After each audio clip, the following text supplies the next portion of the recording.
All right, I have to apologize for the little confusion here. The YouTube live streaming interface has been a little different today. It's changed in a couple of different ways. So hopefully it's working now. So I'm going to start all over again. And if anything went out before, please ignore it. We'll fix this in editing. Welcome in, everybody. My name is Carey Holzman. Today is the 24th of July. It's 2020, and as we are staying within the shelter in place rules of the COVID-19 pandemic, I'm trying to find other ways to keep myself distracted, occupied, and otherwise entertained. And I hope that you'll join me in it as we deal with a new computer build in whatever this is. And I'm looking forward to building in this, although I don't know what I'm going to do with it or where I'm going to put it, because it seems wrong to put it on the floor because you can't really see it on the floor. But I don't think I've got a desk deep enough that that can fit on. And if I did, I don't think anything else would fit on the desk. All right, it looks like the stream is finally working good. That's good to see.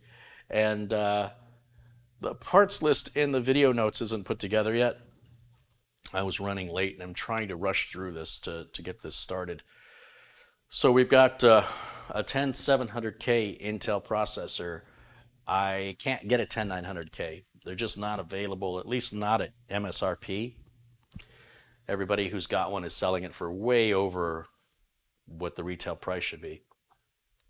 And honestly, it's not that big of a difference. So we'll go with a 10700K, and I want to cool it just with a Noctua NH-U12S because I've not used one before. And I feel like this case has enough RGB. I don't need to add to it.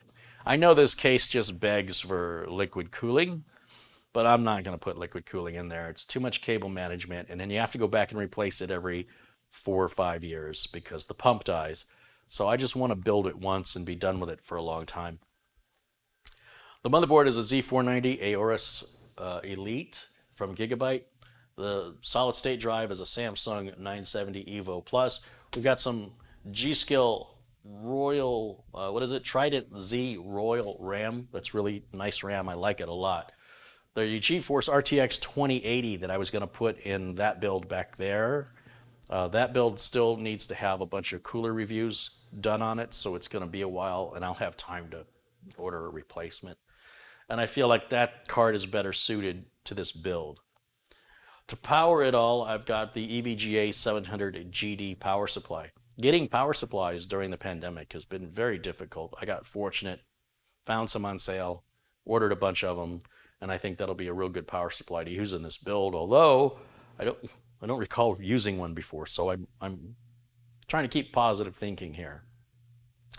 I also had a 3950X with an X570 board that I could have put in here.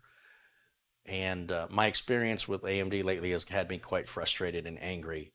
It might be a better value for money, but it's not a better value for your time, not in my experience. So until these issues get resolved with AMD, I'm going to just kind of put more attention on Intel right now because I know when I build it, it's going to work without all the memory compatibility issues and cores not running at the rated speeds and the overboost they like to do, the precision boost overdrive nonsense that they do without your consent. So I'm going to just stick with Intel on this build just to ensure that I can be done with it. I don't want it to come back and haunt me week after week, month after month. I just want to get it done and move on to the next thing. And let's see. Hello to everybody in the chat. Thanks you guys for joining me today. It is a Friday. It's Friday. And Volker says hello from Germany. Hey, Volker. And hello to all my friends in blue. I see Gabriel Granados, Wayne Bennett, Philip Musto. Tony Wallow's in there. Brian Woodley and Jim Maloney. Hello to Luke Greenia. I'll shout out to Madi Yoel. Madi's out there somewhere. And I'm sure we'll hear from Mitch Morrison before too long. Really could have used Mitch today on this build to do the camera work, but the show must go on, as they say.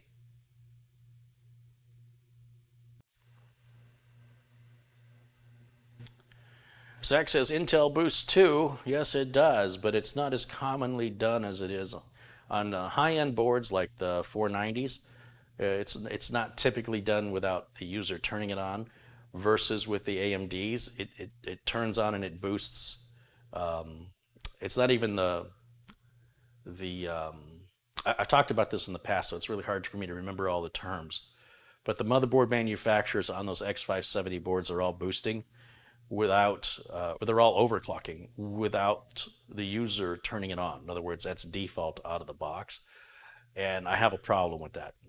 Now, some of the Intel boards on the high end do that as well, but it's like nearly every X570 board I think does it.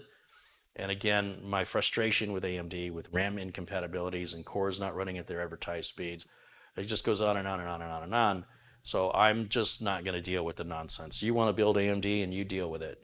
I'm building this with Intel, and I'm sorry if that hurts your feelings, but I am not making this for you.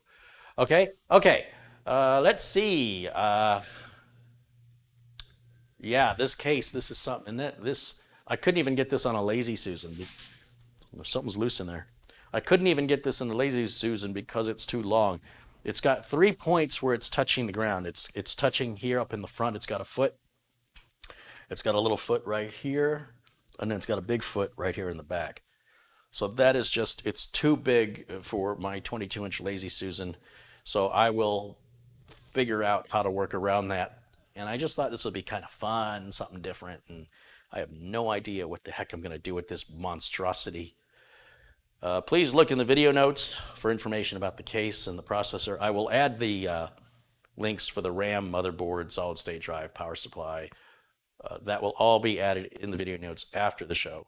Oh, look at this. Frankie B with a $100 contribution. Very generous. As always, Frankie, thank you so much. I appreciate that very much.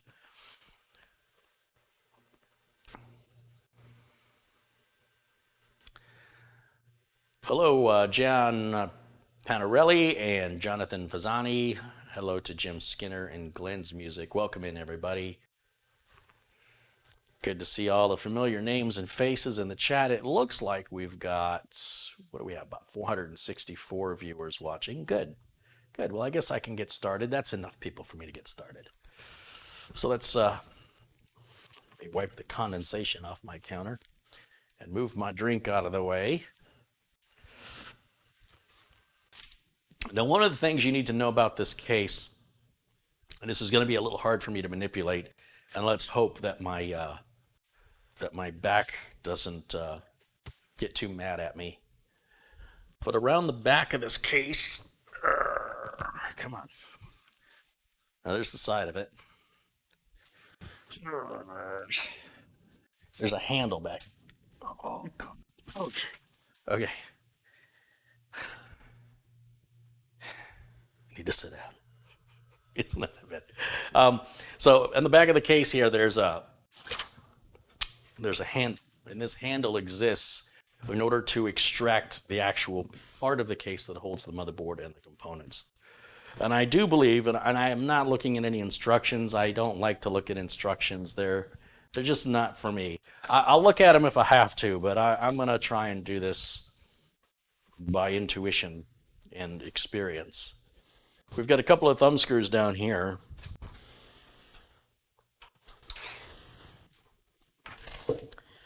And I don't know if there's any more. Oh, this bracket, this Cougar bracket has to come off.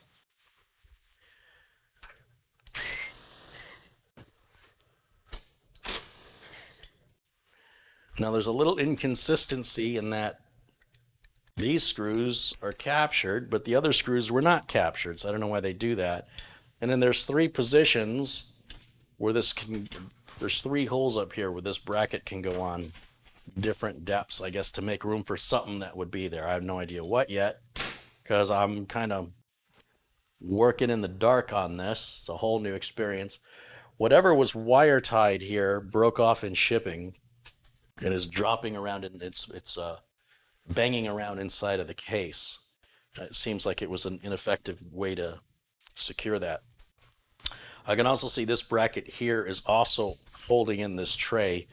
And this has a completely different kind of screw on it. So we're very inconsistent with the types of screws that are being used here, which kind of bothers me a little bit. I like consistency. So we've gone from thumb screws that aren't captured to thumb screws that are captured. And now we have these little funky flat screws. I wonder if that's what they call them. Funky flat screws. And this should just come out. And again, these are brackets that are, those two brackets are strictly there to support the weight of everything being on the motherboard tray if the case were to be tilted backwards so that it doesn't all just fall out and hit the floor. Now I think just visually inspecting it, again, no directions, I have no idea what I'm doing here. I think it should just pull straight out. And I'm wrong. There's another thumb screw right up here. Right up at the top. You guys can't see it. There's actually two. That's interesting. This looks like a little bracket that, again, the screws are captured on. And what that's doing is that's holding, oh, and it's on both sides. It's helping to, again, to secure and stabilize the center of this case. Now, I'll probably have to play this video back, figure out how I guess I'll never remember. Okay, so now maybe.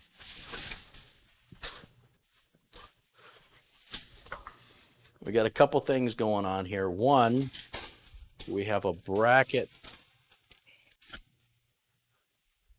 that went somewhere that's just floating around and banging around inside the case. We'll figure that out a little later. That's all going to be during reassembly, so I'm not worried about it now. We've got the box of hardware that every case comes with that'll contain everything you need for screws and whatnot for mounting the board and other hardware components. And then I think something's still hanging me up. Oh, there is an, oh. Now, this is really important that you don't use brute force when you're working on a computer, any computer. Things should go in and out relatively smoothly, and so when you reach some resistance, if you force it, I promise you're going to break something. And what's happening in here is the front port umbilicals, it looks like the reset switch has gone through one of the little holes here on the back of the motherboard tray. And these cables are attached to the front of the case. So this can't come out, and if I yank on it real hard, I'm going to rip that cable. And I will win, except that I'll break my cable and then I'll lose. So if I just make sure it's clear, yep, there's another one getting trapped in there. Here we go. Now the center comes out. Now this is the actual part we're going to build in. The whole computer is going to be built in this. Once the entire thing is assembled, then all this is a housing. That's all it is. That's all it does.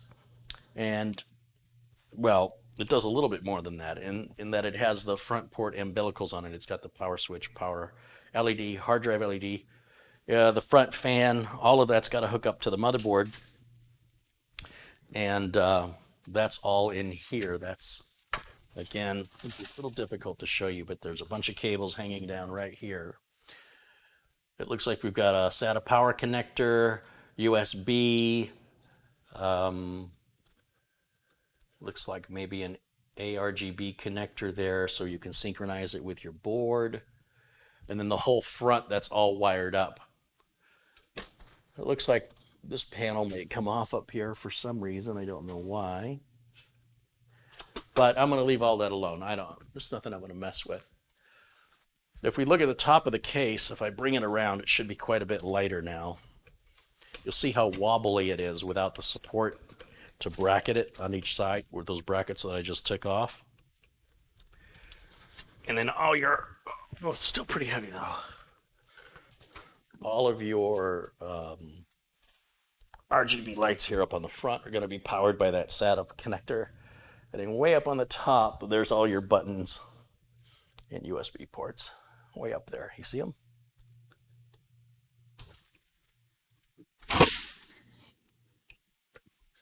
Just wondering if that slid around or anything. No. Okay, interesting. Let's move it over here. Let's put it right over there. That'll look good. And with that out of the way, you can see with this internal piece, there's a room for a giant radiator up on top with 3 fans. There's room for a giant radiator up in the front, so we can mount it in either position. We're not using liquid cooling here, so I don't really care. You'll see there's a little wheel on the bottom that helps roll this in and out of its housing. And then you've got this RGB fan that doesn't look like it's going to do much, but maybe I'm wrong, I don't know. We'll find out. Other than, look pretty.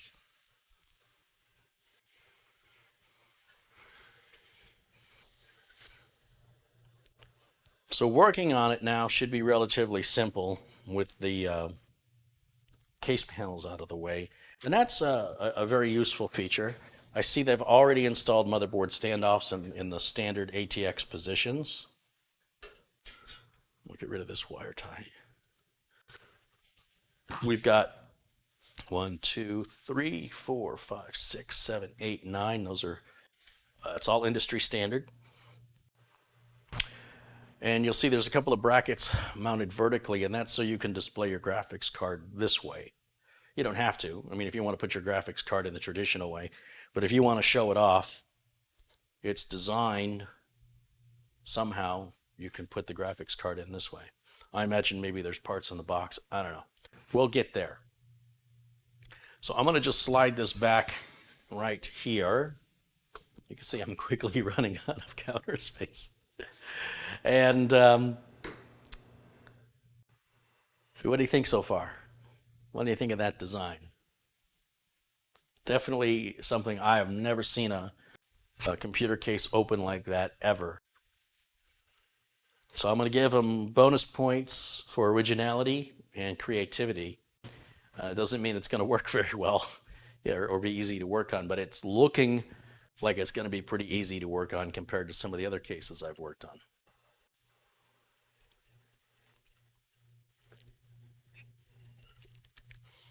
Michael Martin says, hello. Hey, Michael, how are you?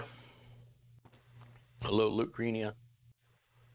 Luke says, isn't that case a humdinger?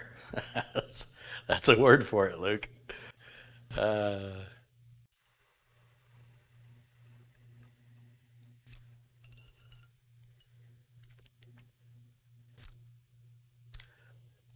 $340 for this case is, in my opinion, a bargain.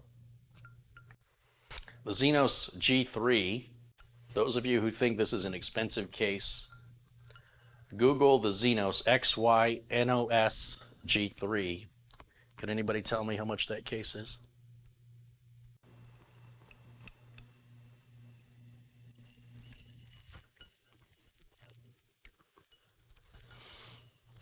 Now, this is also my first 10th generation Intel build. Or, if you'd like to think of it this way, it's another Intel build that is more or less the same as it's been for the last 10 years. More or less.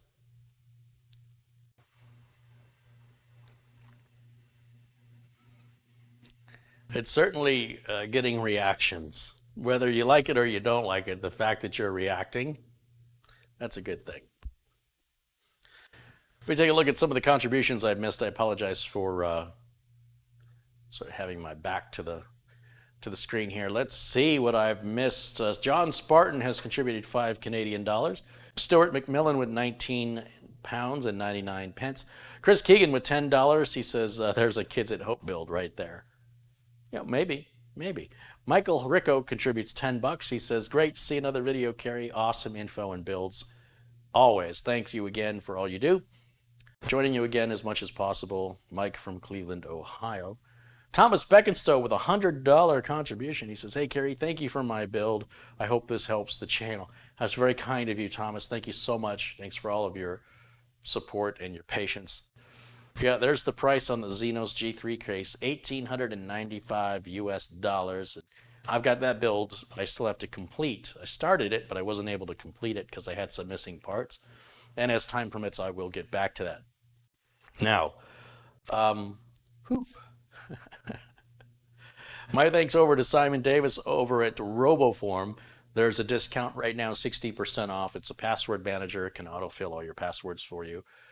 If you've had any questions that you left on the interview with Simon a couple of days ago, Simon's been going through and responding to everybody today. So go back and check for your response.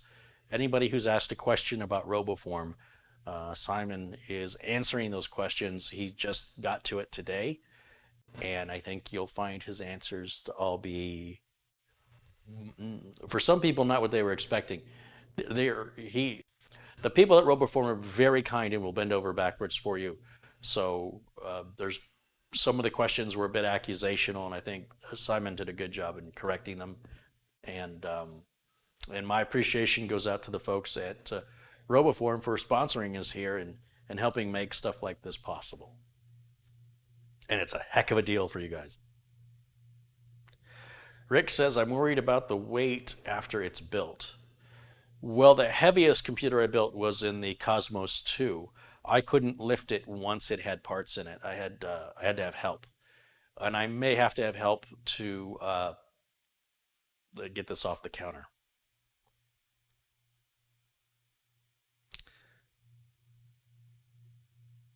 Luke says, "I'm glad to hear you haven't forgotten about the Xenos build. I'm patiently waiting for that completion."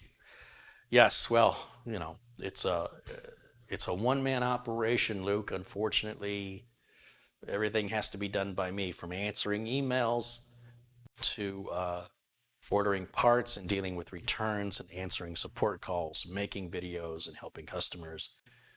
And because the Xenos build doesn't belong to anybody, it's just a little passion project, I'm sort of waiting for that day, right, where I'm not being inundated with emails, support questions, will you build a computer for me, being committed to seeing those through, getting all those out the door. Then those arrive, and then maybe they arrive with some problems sometimes. Like Mike Smith had a problem with his, my friend Ron had a problem with his, and then I can't move forward. I have to finish what I started before I can move forward. And it's just me. So the Xenos build this is the third or fourth attempt that I've tried to build this computer where I keep getting interrupted. And by the time it calms back down, the parts they're not adequate. So, for example, I think we've got a 9900 KS, and the latest is 10900K. So if I want to keep it the best, I have to start over again. Now, the good news is there's not that big of a difference in performance between a 9900 KS and a 10900K. Is almost imperceptible to 90% of the users. You'd have to really be a power user that required constant power with very unique needs to really see a difference between those two chips. And while benchmarking will certainly show that difference, and while certain types of work will show that difference, it's a pretty insignificant difference for most of us. So I'm not going to worry about it if I can get it done before, the 11th gen comes out.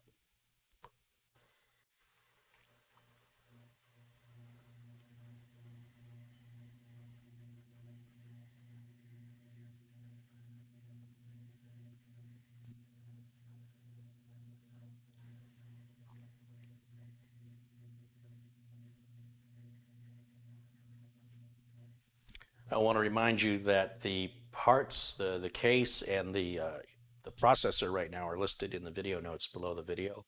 I will add the RAM and the solid state drive and the power supply.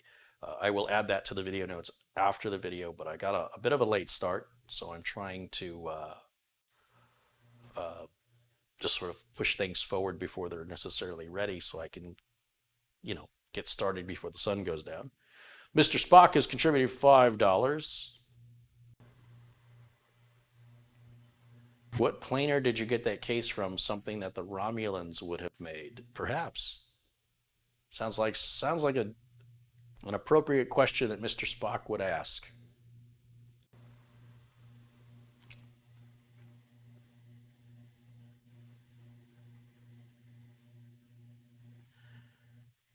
All right, well, okay. Let's uh let's prep the board. So to prep the board, we need the processor. I don't need these case parts yet. I'm not worried about the power supply yet. I will need the solid state drive and the RAM, and I need the board. That should be all I need.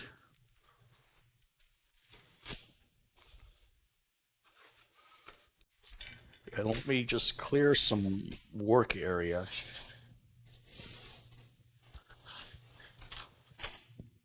And let's hope I can remember where all that stuff goes. Guess I'm gonna need a razor to cut all the tape.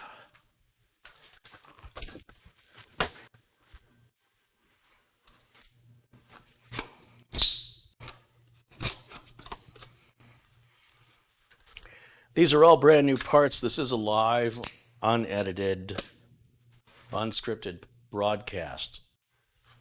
The reason I feel that's important to mention is sometimes I misspeak. I might say, I might have interruptions at the door.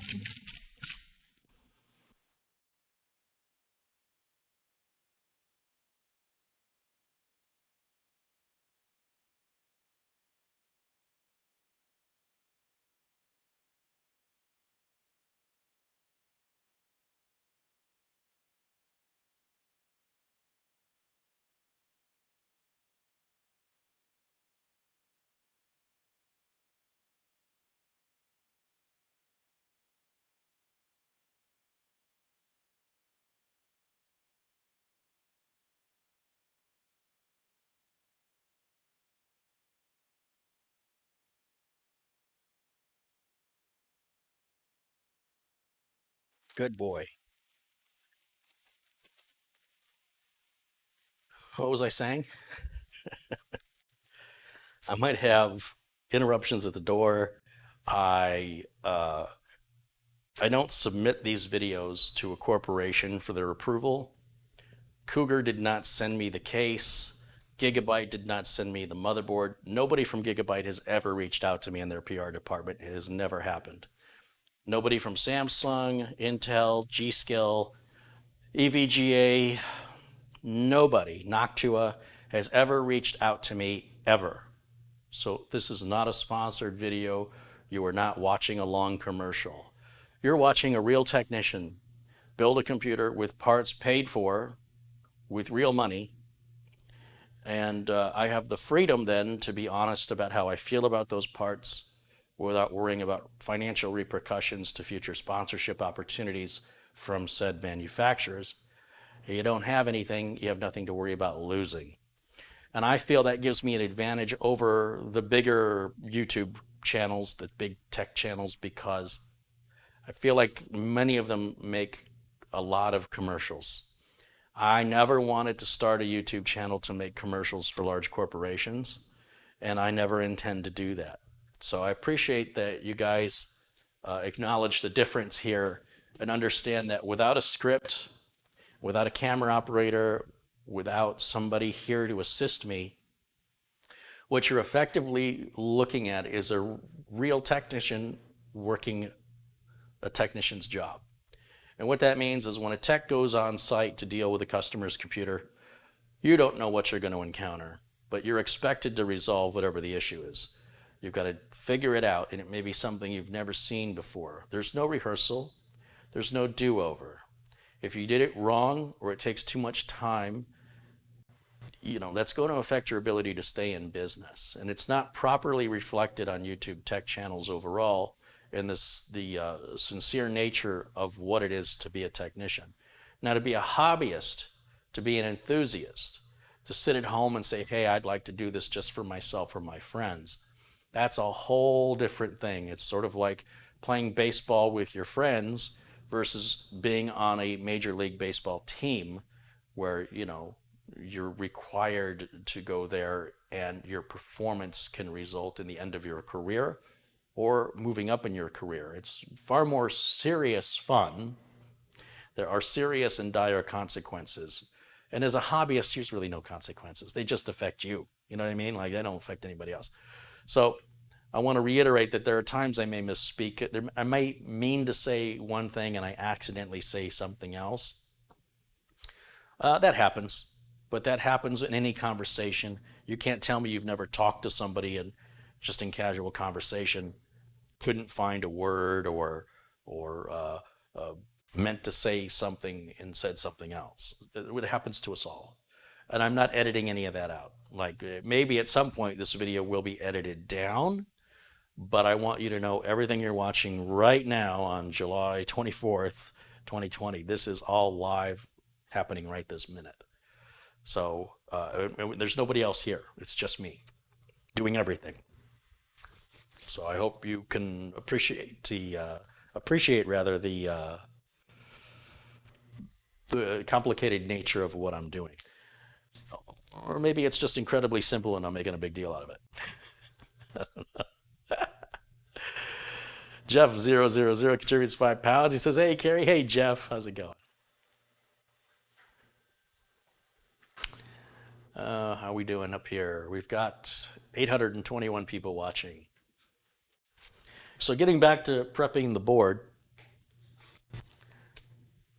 I'm going to remove the board from the box.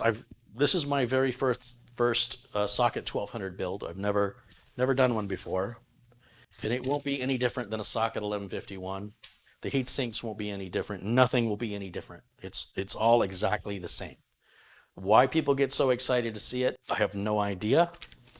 But you know, if that's what gets me the views, I'm gonna do it.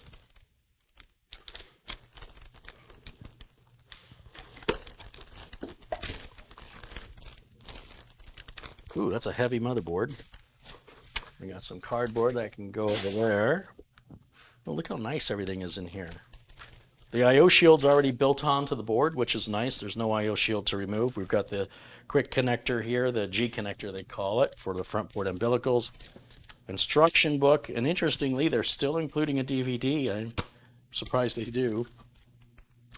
And this is a higher end board, and the higher end boards generally give you more SATA cables. A cheaper motherboard may just give you 2. This one comes with 4. Not that you couldn't buy extra SATA cables relatively cheap just about anywhere. And I'm going to build the motherboard, or prep the motherboard rather, on the box.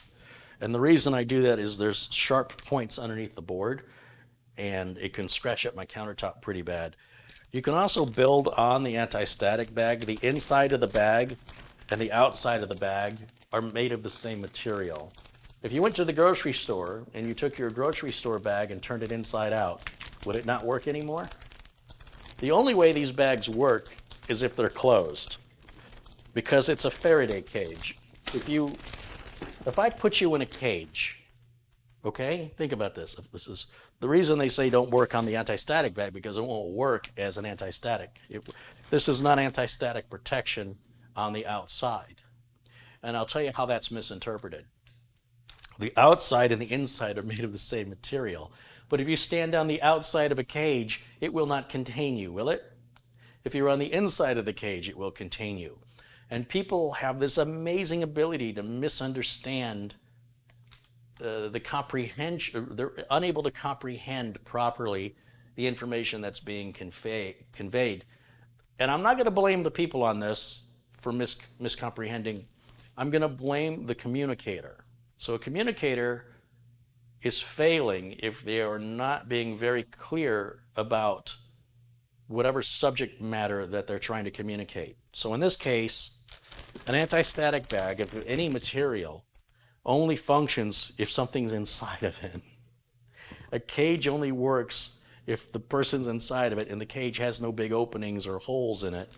And this anti-static bag, when manufacturers say don't build on it because it doesn't provide you anti-static protection, that is true. It does not provide you any anti-static protection outside of the bag. But that doesn't mean you can't build on it if you want to. There's nothing. I put a multimeter on these anti-static bags to measure how conductive they are, and my finger is more conductive than the outside of this bag. So the reason I don't worry about anti-static and the reason you don't see me wear an anti-static strap is for the most part, it's not needed anymore. But if you handle the parts by the edges, like the way you see me handle parts, if you don't touch any of the metal components, stay away from that. If you do touch them, you probably won't cause any harm. But it's a good practice just to avoid it as much as possible. You see how I'm holding this motherboard? If I had a big static charge in me and that dissipated right now, where's it going to go? It's going to go into the plastic I/O shield. Who cares? There's nothing damaging there. Also, the little components that are soldered onto the board, those are more susceptible to electrostatic discharge damage when they're loose in a parts bin. Once they've been soldered onto the board has rounding tracing all through it. So it's far more difficult to damage a board through electrostatic discharge. And the final thing I want to say is kind of getting sick and tired of people talking about stuff that they have no experience with. I've yet to meet a person who has a damaged part caused by electrostatic discharge in 29 years of doing this. It's never been conclusively proved to me ever that static was the cause of the problem. So people are afraid of ghosts, and I'm just done with it. You show me a ghost. Show me the ghost or shut up. The second thing is I'll hear it on yesterday's broadcast about reliability of solid state drives, and yet I've never seen one fail. So doesn't mean you haven't seen one fail. I'm not saying you haven't. I'm saying I haven't. But I hear people talk about longevity, how long something is. Well, show me one that, present one to me. Make a video, put data on both a hard drive and a solid state drive, and then wait for which one fails first, because they will both fail. But I want you to show me which one fails first. If you're not willing to do that, then you're just spouting nonsense with your imagination because you read something online written by somebody who you're assuming is smarter than you. They probably aren't. This goes on and on and on with, well, the latest and greatest processor. Well, what are you doing with the computer? What are you doing where you're seeing a difference between a 9700KS and a 10900K? I have never met I met one person who would benefit from that in all of the customers I've got. My tax accountants and my dentists and my lawyers, they're not going to see any difference in that. The gamers, it doesn't make you a better gamer.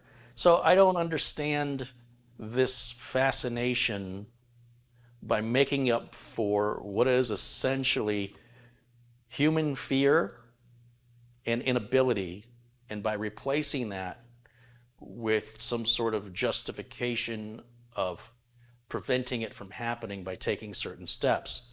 So people, and here's the psychology that's so fascinating. People will take these certain steps to avoid a problem that never would have existed in the first place. Like, oh, why is my computer running so hot? Well, what problem does the computer have? Is it blue screening? Is it slowing down? Well, it's just running hot. Well, running hot's not a problem. Tell me what the problem is, and then I'll tell you as a professional technician if it's heat related. Otherwise, you have no business looking at what temperature your computer's running. You've got way too much time on your hands, and you're trying to fix a problem that isn't a problem. And I couldn't stay in business working with people like that. It would be like being a doctor and a patient coming in and saying, I got this little bump right here. Is it cancer? What is this? That's a pimple. Are you sure? Can we test it? What can I do to avoid making sure that, because I read online that this can become cancer. You're fine. Go home. You don't have to do anything. It'll go away. Okay. And then 3 days later, they're back and they go, hey, I'm really concerned because I've been feeling warm lately. I think I might be sick. The doctor says, your temperature's normal. Well, my thermometer says this. Well, I don't know about your thermometer, but my thermometer, you're fine. Then the patient comes back next day and says, I heard these shoes are bad for your back. Should I get these shoes? It's hypochondria. It's fear. And you're not going to buy your way out of sickness. You're not going to buy shoes that are going to prevent you from getting sick. There might be a few people out there, a few, but it doesn't really affect the majority of us. So this concept and this idea that you're taking steps to avoid a problem and then you never have that problem, and then therefore you believe those steps are the reason why you never had the problem, and then you perpetuate this false information to other people online, and you have no idea how much damage you're causing. What I'm trying to tell you is wait until you have a problem and then fix it. If you don't have a problem, there's no problem to worry about avoiding. Build your computer any way you want to build it. Put whatever cooling system you want to put on it. Put your thermal compound on any way you want. These systems are so forgiving in the consumer space. You can build this thing 16 different ways from normal, from recommended, and it's still going to function and work 9 times out of 10. You can probably rub your feet on the carpet and give it a big old static shock, and it's probably going to be just fine. I'm not recommending you do that.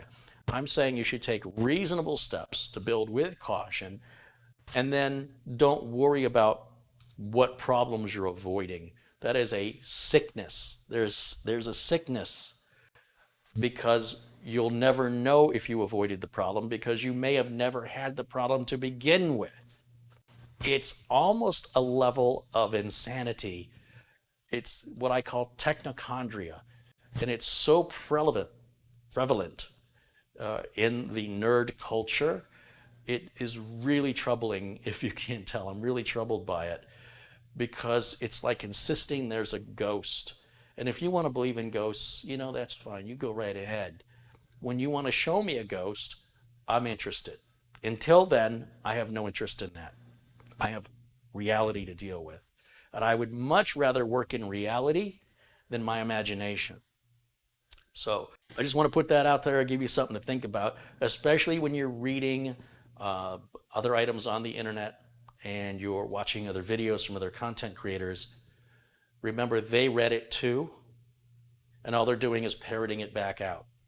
I want to talk to somebody with real experience and who can prove to me what they're saying. If you can't prove to me what you're saying, if your proof is just pointing to another video where somebody said it without proof, it's preposterous. It's just absolutely preposterous. That is not the way science works. So I would very much appreciate if you guys would show a little consideration to the internet community at large and present evidence to things regarding problems rather than assuming you have a problem or you're avoiding a problem by exercising a ritual. If you spin around 3 times and wave some chicken bones over your head, you won't get a virus for 3 months. I mean, that's how preposterous it sounds. And it's just sickening. It feels like it's getting worse. So, all right, all I can do is tell you. And in the meantime, when people present that nonsense, either in the chat room or to me personally, expect to be ignored. When you can prove it to me, you have my full attention. And I'd be happy to help you. But I can't help you when you have imaginary problems. I'm sorry, I'm not that good.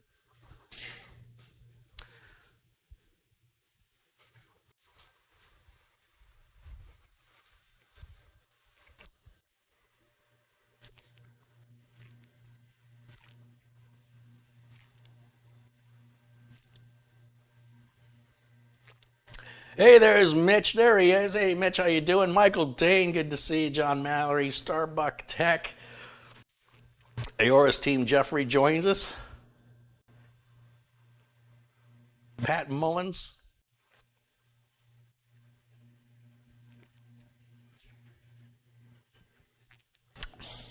All right. All I'm saying is be cautious of that internet information, man. Verify, verify, verify before you perpetuate, perpetuate, perpetuate. Or you're just part of the disease. So whether or not we build on the anti-static bag doesn't matter. It really doesn't matter. People have a heart attack about it, so I'm going to do it just to irritate them. I wasn't going to do it, but now that I know it irritates people, just because they're morons, I'm going to do it. And you'll, oh, the system's still going to work. Then what are they going to say? I got lucky? They'll have an excuse. So let's just do that to irritate them.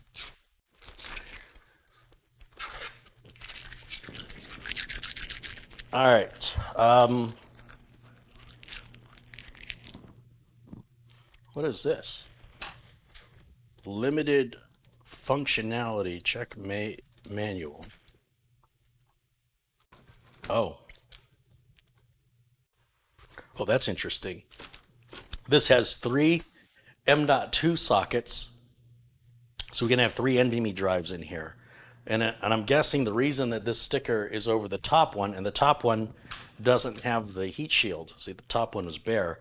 I suppose that that one maybe runs at a slower speed. I don't know. I'm only going to use one solid state drive, and I'm probably going to go for this bottom slot, since I think that's going to keep us furthest away from the heat. But it's nice to know we could add 2 more if you want to. Then on top of that, we've got 6 SATA ports here. And then, of course, on the back, all of our lots and lots of USB ports on the back. HDMI video output if we want to use built-in video on the chip. And 4 RAM sockets. And there's an 8-pin and a 4-pin EPS power connector right up at the top. That extra 4-pin is there if you're overclocking. It's to help stabilize the voltage draw from the overclock. We're not going to overclock this.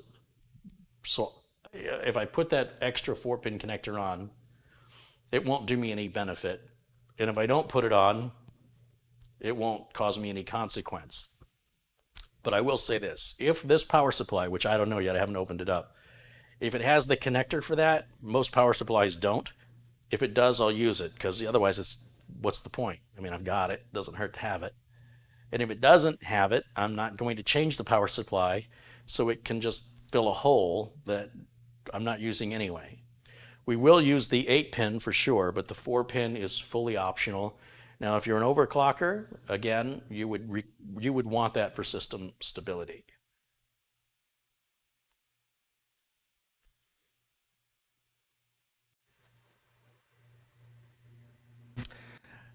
Sterling has contributed $5. Hey, Sterling, thank you.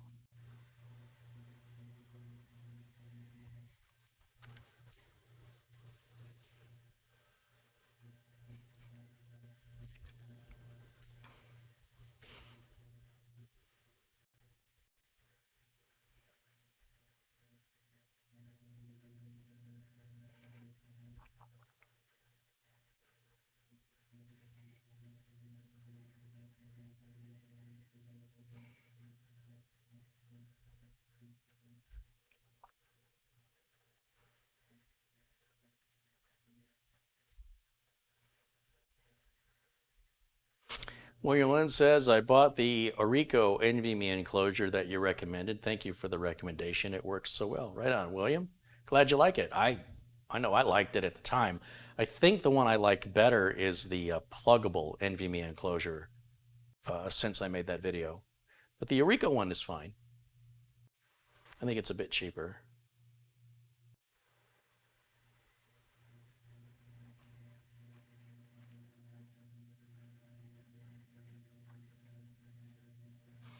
Pedro says, greetings from Argentina. Welcome in, Pedro. Good to see you.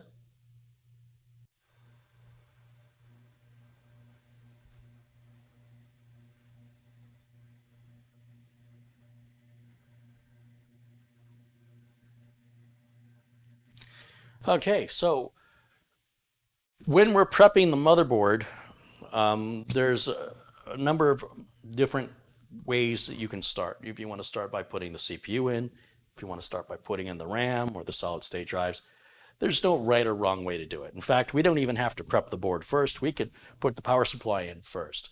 There's really no right or wrong way. There's an easier way and a harder way, and it kind of depends on what you're building. With a mini ITX system, things are a little bit different. And with some case designs, things can be different, even in micro ATX or ATX or even whatever this is. It is ATX, but the point I'm trying to make is, again, when you're watching videos online, if you're a novice and you've never done it before, and the video's not too heavily edited where you can follow along, and that reassures you, No, there's no issue there.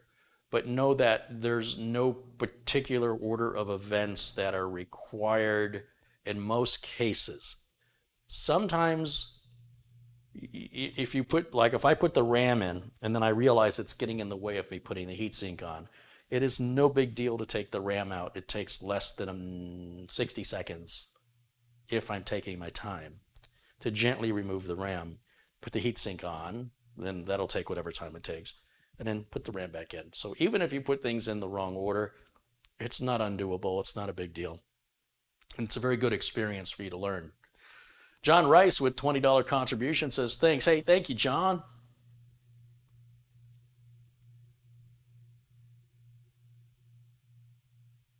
Sterling says the top slot is reserved for PCIe Generation 4 NVMe coming later this year. Yeah, Intel kind of dropped the ball there. AMD's had that available over a year now on the X570 chipset. And it seems the motherboard manufacturers are already on board on the Intel side for Generation 4, but the Intel chips are not. I'm sure we'll see that in the next generation, but I'm not using a Gen 4 chip. But thank you. See, this is why they make manuals that I'm not opening. This is my video game. So what I like to do the easy thing first. So for me, I'm going to take this heatsink off and put the M.2 drive in because I think that's pretty easy. And now I'm not going to use the electric driver for this because it's a small screw. And in fact, it's a very small screw. Regular Phillips number 2 driver is primarily the tool you're going to need to build the majority of your computer. Unless you're building something really, really tiny, if you're working on a laptop or something, then you need a finer screwdriver. This is a JIS driver. This is the Hosen, was it a D550 or something? And these are available on Amazon for about $10 to buy the individual driver, or they have a whole kit of them. And it's got a much finer point on it. Now the screw that's holding in the heat shield, that is probably just a regular Phillips number 2, but this driver will work on that as well. And if we take that off, you'll see Gigabyte has already included the standoff and screw on the board. What drives me crazy is Asus. Asus likes to put the standoff in a little bag in the motherboard box and the screw in a little bag in the motherboard box, and it's just really ecologically unsound. It's more expensive, and it's easy to lose. I do believe that Gigabyte is making the right decision here by making that a part of the board. Right out of the bag, it's ready to rock and roll, and I appreciate that very much. So I'm not filling the landfill with plastics that take 1,000 years and to biodegrade, or killing off marine life. Anything we can do to reduce that, I'm all for it. I'm going to remove, and again, this is that little screw I was talking about where a Phillips number 2 is not going to grab it. And we're going to take that out. And this is a magnetized screwdriver. It is of critical importance that you use a magnetized screwdriver, because otherwise it's very difficult to get the screws to use your fingers to line the screw back up without dropping. It's very frustrating, and it also prevents the screw from dropping and losing it because it's so small. If you don't see where it goes when it falls, it may be gone forever. It's very, very, very tiny. So here I'm opening up the Samsung 970 EVO Plus, and we'll just open up the package here. We're going to remove the drive. There's some instructions in here too. You see where those little cutouts are? You lift that center out and there's your documentation. With the Samsung label facing up, we're going to install it right into the slot at a bit of an angle here. And I sort of push gently and wiggle, and it seats. And now it sort of springboards up and down like that, and I will hold the M.2 drive down with one hand. And again, with the magnetized screwdriver, you see how I can align that screw without having to do it with my fingers. Put that right back there, and then just tighten it back down right when it's snug. On the bottom of the heat spreader, there is tape, and that's to keep this thermal tape clean of any debris, dust, fingerprints. And what we'll do is remove the tape as I've done, slide the heat shield back into the slot above the M.2 slot where we just don't put it into the same place that you just put your M.2 drive. Be cautious. It's right at the very top. And then just tighten that right back down. And we've just added 2 terabytes of storage to the drive. It was super easy. I'm very, very big fan of easy. Let me back this back off. All right.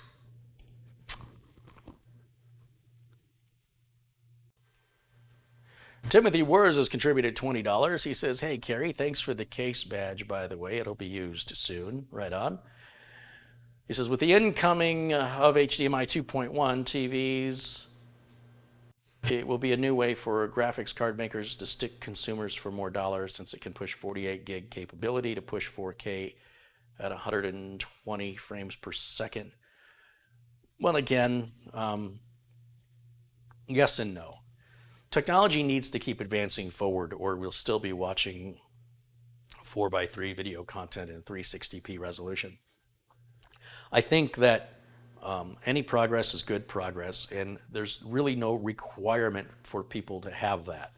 If a TV manufacturer is offering a 4K TV at 120 frames per second, and they're charging a premium for that, then when you as the consumer go to the store or look online to buy a TV, you will see that represented in the price. And if that's not important to you and it's not a feature you want, then it's not money you have to spend for a product you don't need. On the other hand, on the flip side of that coin, if you are somebody that is very much looking forward to that, that money may be of little consequence. You'll say, you know what, I need to have it. It costs what it costs. And also, that technology over time will get cheaper and cheaper and cheaper. So I absolutely don't think it's a conspiracy. It's very important for a company to stay in business, to keep innovating. And I think it's very important as a species that we keep evolving. And that includes evolving in manufacturing, evolving in electronics. And look how far we've come with something as simple as a refrigerator. It's been a long time. Maybe your whole life you've had a refrigerator, but not that long ago, there are people still alive that say, we didn't have a refrigerator. We had an iceman show up and bring us a block of ice, and he would put it into our ice box because there weren't refrigerators. It wasn't that long ago we didn't have electricity. And when electricity first happened, people would probably say, well, there's another way they can, start. Now you have to pay a bill. We have our kerosene lamps that, cause fires, probably breathing in dangerous fumes. And now they're bringing in electricity. And that was just for rich people. But now it's everywhere and you come to expect it. And that'll probably be the way of Wi-Fi. That'll be a way of a lot of things in the years ahead. It'll just be expected. Nobody will think much of it. And there's very little sort of thought of how new this technology really is. So, given a span of 100 years, we've come a long way. And if everybody had that attitude of, well, that's just the way they're going to get you, then we'd still be having the Iceman deliver boxes of ice to us and we wouldn't have any electricity. So I'll be very cautious with that thought. New technology costs more to make. And also, it's got a higher profit margin because people who want to be first are going to pay more. And it's rarely perfected. So the people who are the pioneers who are first not only pay more, but then you got to deal with whatever the problems are. And then as they refine it, price comes down, and then regular folks can buy it whether or not they need it or not, because the price is good. And you figure, okay, it's 4K, 120 frames per second. I don't even know what that means, but I guess I'll buy it. It's a good price. I see that from a lot of consumers all the time when they're buying product. They're not really sure what they're buying. They know it's a TV in this instance. They understand the size of it. They like the way it looks. They like the price. They might look at the warranty. And then there's a few knowledgeable consumers that are the absolute pain in the butt if you're a salesman. They want to hammer you on the manufacturing details and engineering specifications. Those are the worst ones. Thank you for the contribution.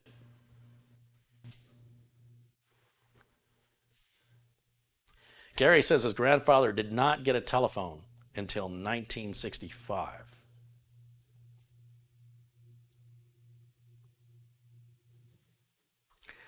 I've got Cox cable here for my television, and no 4K content has ever been offered.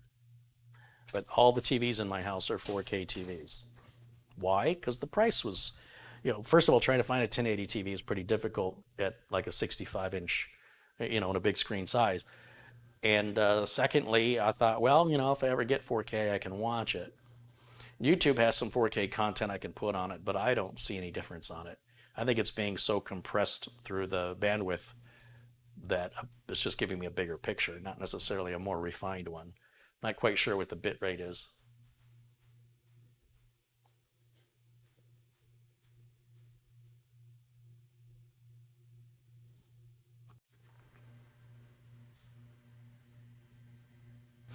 Do I have to put the heat shield on top of the M.2 drive?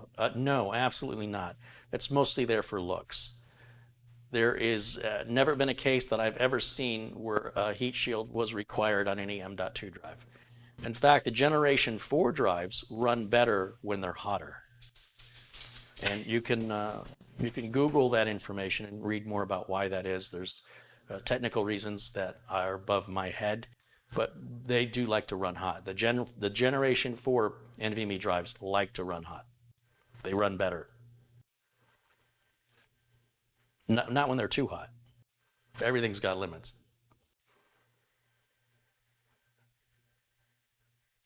Blackwatch says, I can recall the bread man drove a horse and cart well in my early years. Yeah, well, that's what the icebox man, the Iceman, horse-drawn buggy. Yeah. You will see a big difference if it's HDR and TV supports it. I agree, Terrell. In fact, when I was shopping for my TVs, I wanted an HDR TV, but unfortunately, HDR is not offered on 1080 televisions. It's only offered on 4K.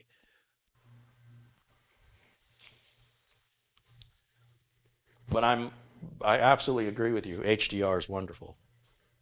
That I can see. So with the M.2 drive installed, the next thing we can install really easily is the processor. And here I've got the Core i7 10th generation unlocked 10700K. The 10900Ks have just been out of stock everywhere, and those who are selling them at $100 to $300 or $400 over the suggested retail price, and I'm not going to be taken advantage of, if I can help it. So let's get this out of the box. That can go over there. Documentation. Look at that fancy Go Faster sticker. They changed the color. Oh man, that's at least a 2% faster color. All right, let's see what we've got here. Nothing's any different. The packaging's the same. The chip looks identical. The socket looks identical, even though it isn't. You cannot put a earlier generation Intel chip into the socket. It simply won't fit. So it's not like you can make that mistake. If you're building and you've got, let's say, a 9700K CPU, it won't fit in there. No way possible. So it's not like you can make a mistake and accidentally put it in there and cause damage. It won't go in. So when I tell you this consumer stuff it's pretty difficult to destroy it. Most people destroy the consumer stuff by overclocking it. It's not industrial grade equipment, it's consumer grade. And as a result, it's very easy to make a lot of mistakes in the building process and just handle the parts and do many things wrong and still have a perfectly functioning computer. And then when you overclock it, that's generally when if you're going to have problems, that's when you're going to have them. You're more likely to damage your computer from overclocking than from electrostatic discharge, thermal paste application being wrong, or I don't know, what else? What else do people do? If you forgot to plug a power cable on, it doesn't hurt anything, it just won't start. When you plug the power cable on, it'll work. You won't have caused any permanent damage to the board or any of the components. To install the CPU, it goes in the same way as any other Intel-based build you've seen me do. If I bring down the camera a little bit, give you a slight close-up. I'm still at a distance away, but this will give you a good idea that it's still the same. We're still going to lift the same bracket. It is an identical looking socket. It is visually similar to the naked eye to a socket 1151, but a socket 1151 CPU will not fit in there in any way.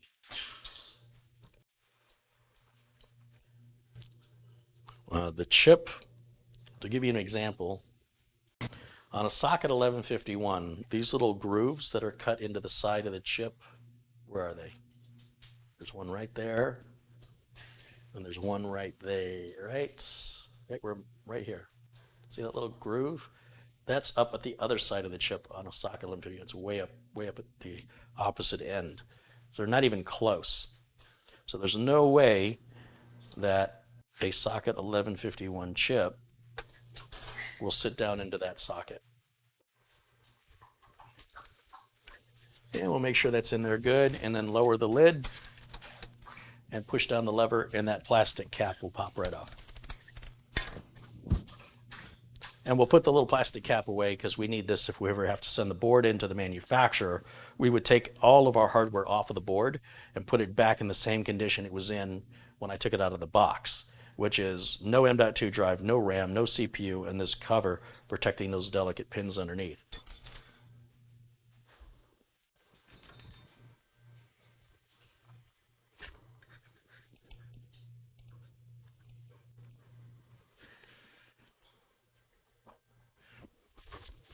It's like the camera's so good it can see like one fine dog hair on the side of my shirt.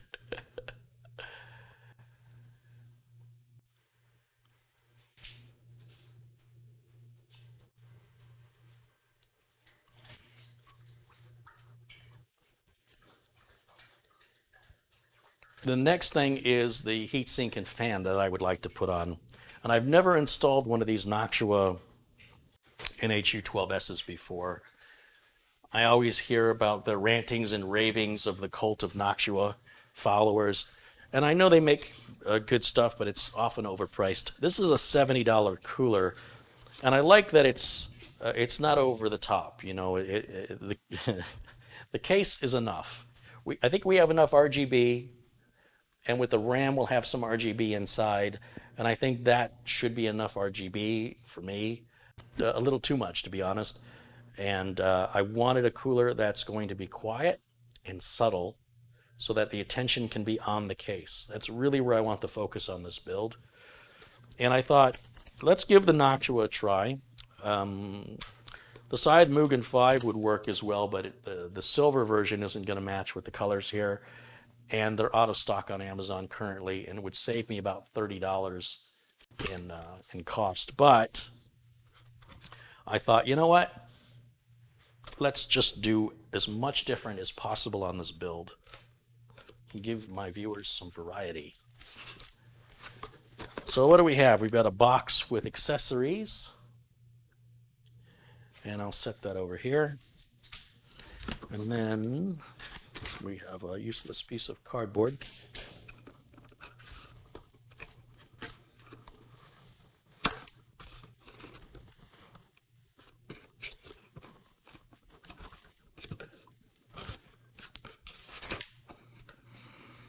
Oh, I see. That opens like that. What about the other side? Not so much. Many people often find getting the parts out of the box is harder than installing the parts when building the computer. I'm one of those people. That's how I know.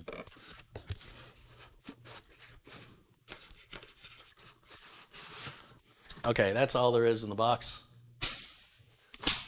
And here we go. Well, that's opening a lot easier now.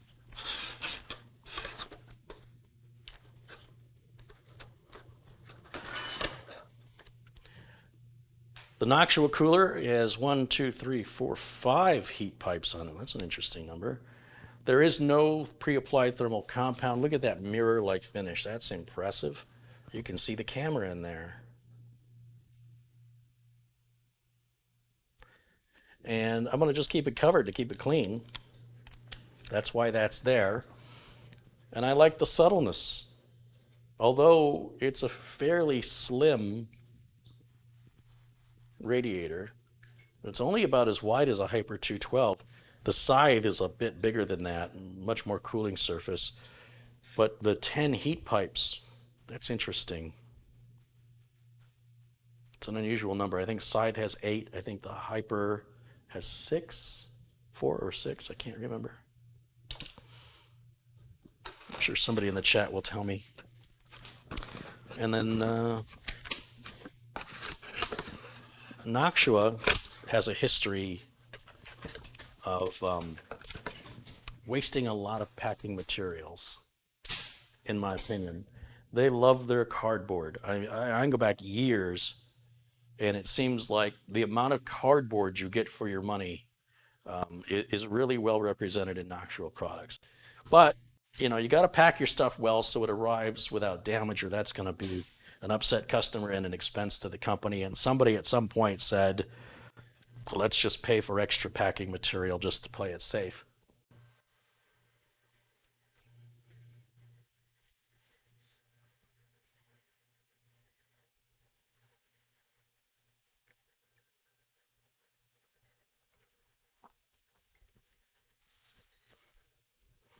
So looking into the box of accessories, we can look at beginning the mounting process of the back plate and the brackets that then the cooler will attach to.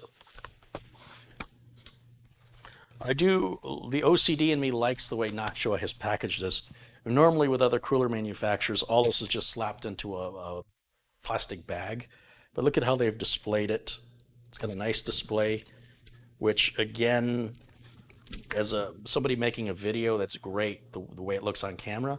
But as a home user building a computer, like I could care less. You know what I mean? Like that's weird.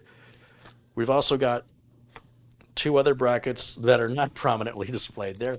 These are the the brackets that were not deemed worthy to put on display. I don't know why Noctua did that. That's very strange. You will use one set or the other set, typically, like one's typically for AMD and one is for Intel. And we've got some standoffs here and screws. And then we've got thermal compound, more standoffs. This is going to be for, these aren't standoffs. These are anti-vibration pads if you want to add another Noctua fan. They won't work on any other fan. No other fan will have those holes. Yeah, there's our thermal compound, the extra fan brackets to add another fan. There's a Noctua case badge in there, and you know, that makes your computer look more and more like a NASCAR. You know how Scythe gives us, when you buy the Scythe cooler, in the box with the Scythe cooler, you get this screwdriver. So the Scythe Mugen 5 is like $48.99, regular price at Amazon when it's in stock. And in the box, it comes with a wonderful, normal Phillips screwdriver. But if you want to spend $30 more, Noctua in their generosity will give you this. It's a screwdriver that looks like an Allen wrench. When would you ever want to use this ever again in your life? It's not comfortable, it's not convenient, and for the amount of money I just spent on this cooler, you'd think at the very least they could give me a real screwdriver, and I'm so disappointed in Noctua. And I'm so disappointed in all the fanboys that think this is okay. That should offend you. For that kind of money, if Scythe can afford to do it at a profit for $30 less, there's no reason Noctua has other than greed. You're being taken advantage of, in my opinion. All right, more cardboard because it's Noctua. Okay, here's our screws for securing the back plate. Now the back plate, this is nice. The back plate is already got the mounting screws attached to it. They're fixed to it, and it's metal. It's not plastic. That's a nice touch. And this is what they call their SecuFirm mounting system. Now it does say it's for LGA 115X, but I do believe that the socket size is still the same. Let me find out and see if it's going to fit. Yeah, it fits fine. All I'm doing is taking the back plate and putting it on the back of the motherboard, and you see that little hole that's cut out there in the top, and you see that little single screw that's coming out of the back. See, there's two on the bottom, one on the top. When I put this in, I know what direction to put it in by following that guide. There's two holes and there's that cutout, and the reason those are there is so this metal plate can sit flush against the other metal plate. Obviously, if it didn't have these holes cut out, then it would warp or bend and it wouldn't be able to sit completely flat. So I'm going to set that down now that that's in, and that's going to make the installation a little bit easier than the Noctua where you have to hold it in, and certainly the Hyper 212 Evo, and I think even the Quiet, you have to sort of balance the process of getting that plate secured, which can be a bit of a challenge. That is a lot easier, and now it enables me to move on with the bracket installation, which I couldn't do this quickly with any other cooler of this design. Hold on a second.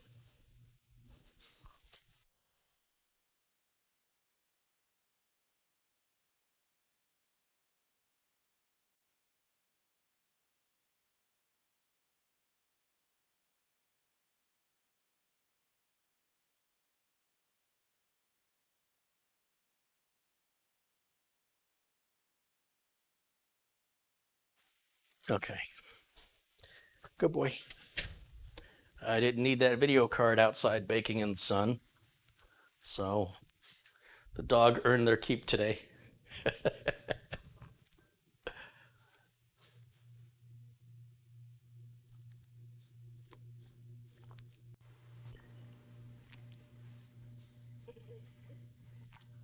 Ted says, Carey, cut the angle off and put it in your power screwdriver. Well, Ted, why don't I just use a 6-inch bit? I mean, why would I? First of all, I don't have a Dremel tool or a cutting tool. I don't have that ability. And if I did have that ability, I'd probably be missing one of my fingers. That is not something I would be good at. But there's also, if you put it in a power drill, there's nothing for it to grip onto. So if it's starting to tighten down, then the drill's just gonna, the chuck is just gonna spin around. But I like the way you think. All right. I'm going to pull up the directions here that they've included. It looks like there's 3 different sets of directions that they're including. What do we have? Up in the corner, it tells us. This is LGA 20XX. That's for like Intel X99, X299. Don't want it. The next one is AMD. We're not building AMD. This must be for socket 115X, which now also includes socket 1200 in most cases, if the cooler can handle the capacity of the heat capacity of the chip. But it will fit. It's the same mounting technique. And the directions explain what we've already done here with mounting the back plate to the back of the board. Then they want us to secure those brackets, which is what I was just explaining I was going to do next. And so for this, because it is written rather small, I'm going to grab my reading glasses so that I can magnify that a bit for me and make it a little less difficult for me to read. I can read it if I struggle hard enough, and I'm feeling kind of tired, and I don't feel like struggling today. Put the plastic spacers onto the bolts of the back plate and then add the mounting bars. Put the plastic So it's telling us right here, these are the parts, of all the parts they gave us, it wants us to use 4 of these NM-IPS1 spacers, the 1 NM-BP2 backplate, the 2X NM-MB3 mounting bars, and the, oh, I see they're saying the quantity is 2, quantity is 1, quantity is 4, and then here 4X. That means there's quantity of 4 of the thumb screws. So somewhere in these bags, oh, this looks like in this bag there's some socket 2011 standoffs.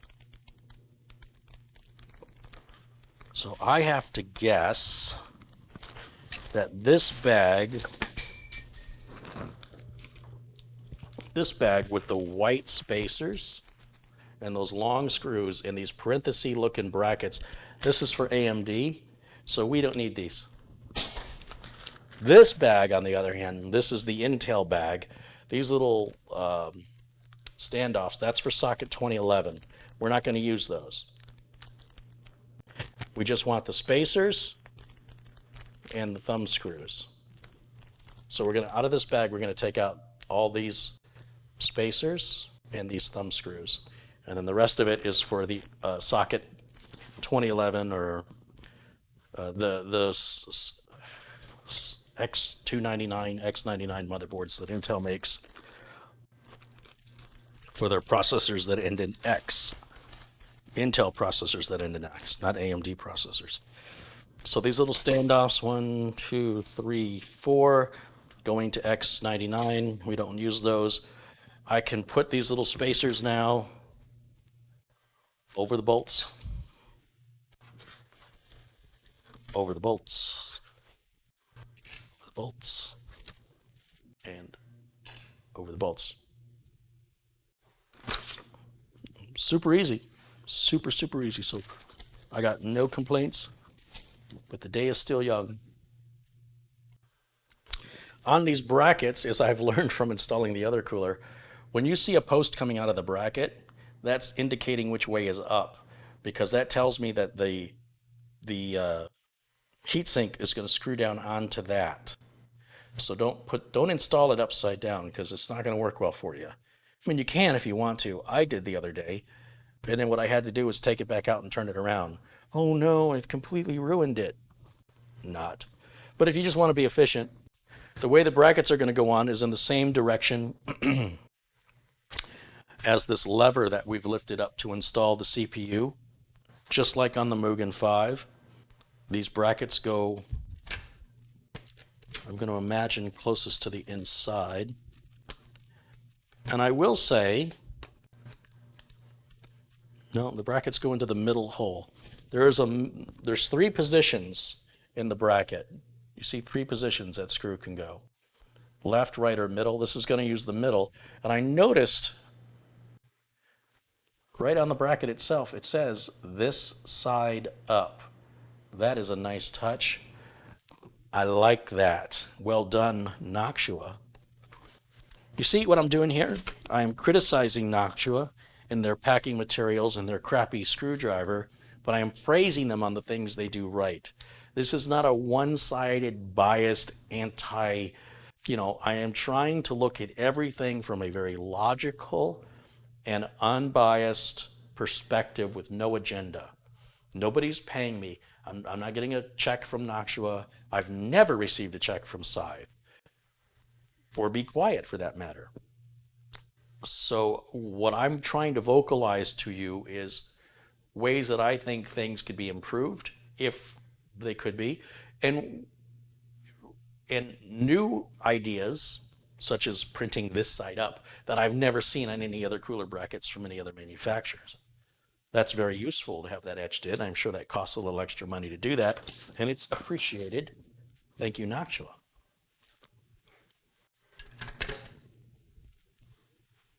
But no thank you, Noctua, on that crappy driver. That's insulting. It's very insulting. All right. Now, we can put the cooler on, and the cooler already has the fan pre-attached. Again, this is a nice touch because this is something that Scythe doesn't do. And so the wire hanging brackets, they're already attached here. But in order for us to tighten that screw, we have to take this fan out. But I will tell you, for this fan to have room, you, for two reasons, you don't want to install the noctua cooler in this direction. It will go on that way, but it'll be moving the air in the wrong direction. If we turn it around this way, you always want your cooling fan to be closest to your ram on every cooler. That's a tower cooler like this. Then that is the way it's going to go on, and you can see that's not, look how high up the cooler is. We can put some pretty tall ram in there, and even if that ram were taller than this, it's still not going to touch it because we're still far enough away from this edge to the first ram socket. And that's the reason why they've designed it that way. But you can see noctua could have come a ways this way, at least on a socket 1200 or socket 1151 board. When you get into the socket X99, X299, you have another 4 ram sockets on the other side that a big cooler could possibly interfere with, but Scythe addressed that with a cutout right into the corner of the heatsink. And noctua may make a cooler like that. I went after this one for looks and price. $70 for a noctua cooler is a pretty good deal. They're typically, $100 and above. So I thought, let's give their budget line a try. If you see the word Chromax next to the word noctua, that means that's the budget line. That's the cheap, that's the starting point. That's the entry level. There's nicer ways to say cheap, but that's their entry level. Just as a BMW 3 Series is an entry-level sports luxury car, luxury sports car. 5 Series is the mid-range.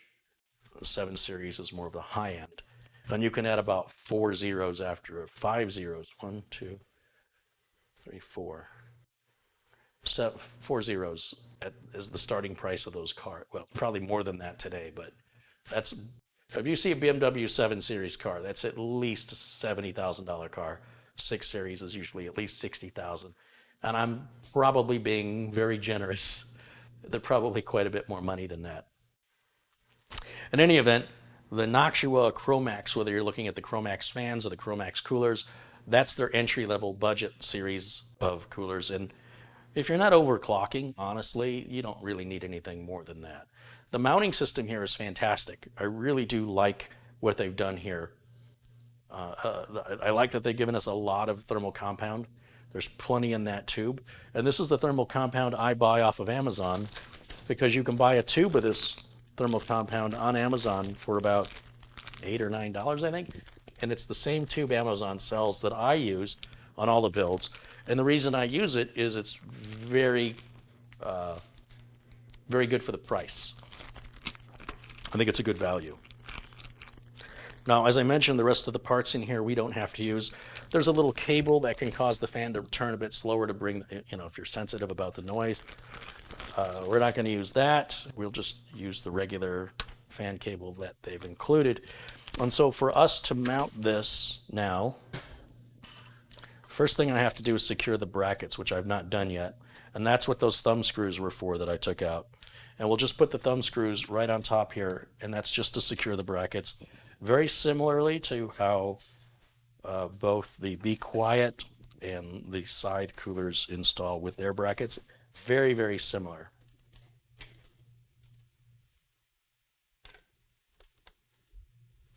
A Phillips number 2 is all that's needed. I am not going to torture myself and use whatever they call that. That is, that's like my first toolkit for a 5-year-old. Now those brackets don't have to be torqued down super tight.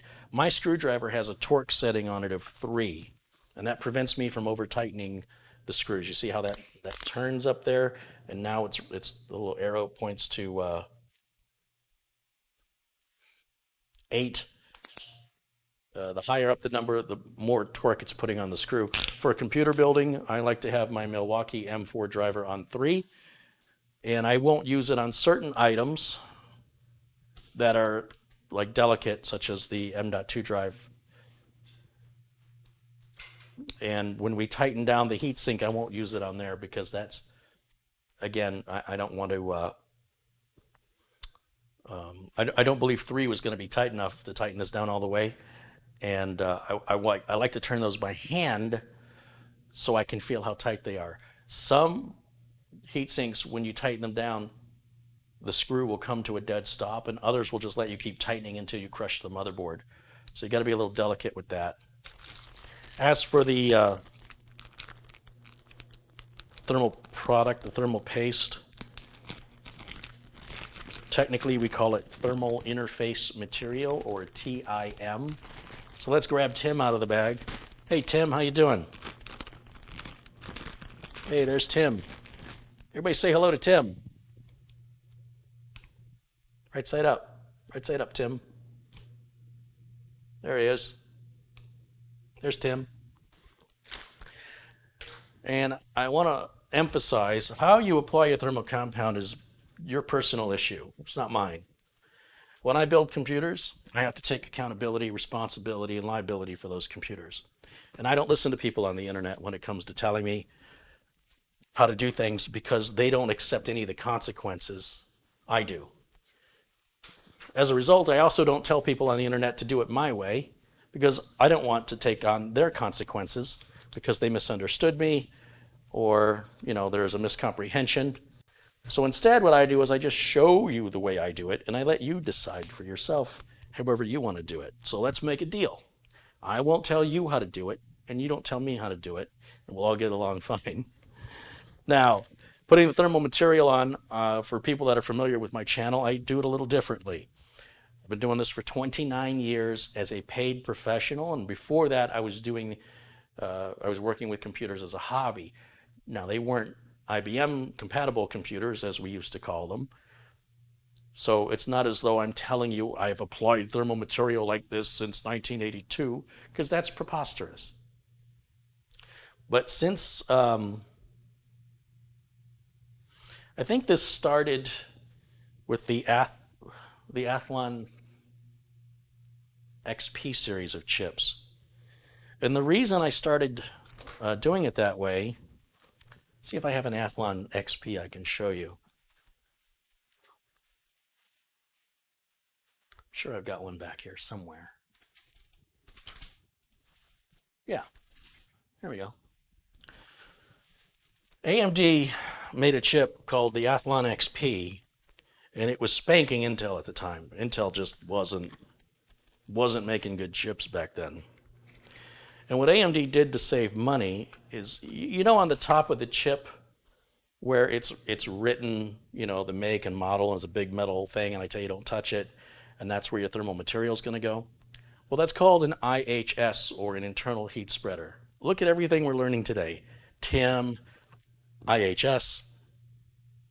Anyway, AMD saved some money by leaving the internal heat spreader off. So the bare CPU die, which is right there, was fully exposed. And to prevent you from having your cooler tilt one way or another, they put these little rubber stickers, little rubber feet on there. And if you put your cooler on with too much pressure, you would crack this little die in half. In fact, this whole chip is ceramic. If I take this chip and bend it hard enough, it'll crack in half like a coffee mug. It's ceramic material because of the high heat generated off that little tiny chip, which has millions and millions and millions of little transistors in there. Now, if I hold that up just right, you should probably be able to read the make and model on that.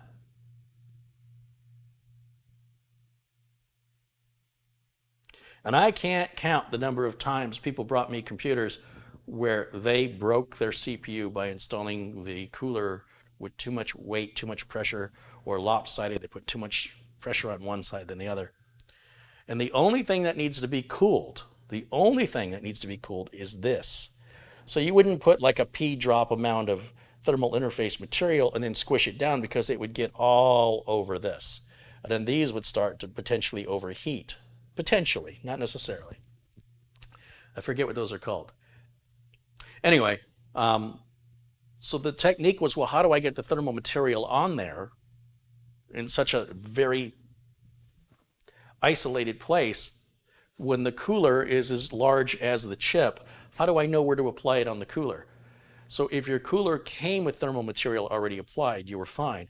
But if you were applying it by hand, it was best that you just spread it on there a little bit so that you didn't have a bunch of it oozing out the sides. And that you also were ensured that it aligned with where the cooler was. If you put it on the cooler, and then when you go to put the cooler on, you can't see anymore, and your thermal material might be over here. That's not very beneficial. So that was a technique I started way back when, but I wasn't using a nitrile glove to do it. I would often use I would take my straight screwdriver, straight flat blade screwdriver, use the rubbing alcohol in a cotton ball, and I would clean it, and then I would spread it with a screwdriver. And when I first made a video showing that back in 2008, whenever it was, you're scratching your CPU. All CPUs have scratches. It's inherent into the design of the manufacturing process. And the thermal materials job is to fill in those little scratches. That's what it does. All the little nooks and crannies that you can't see with the human eye, you need a microscope to see it. And it helps transfer the heat away by filling in those areas and help to shift the heat off of that onto the heatsink. So that's the reason why I do it the way I do it. And it goes all the way back, starting with the Athlons. I think prior to that, I don't even remember how I used to do it, if I'm honest. I think it was just always pre-applied to the heatsink, always. So now I'm going to just use one of the clean fingers on my nitrile glove here, and I'm going to finger paint this thermal compound onto the top of the CPU.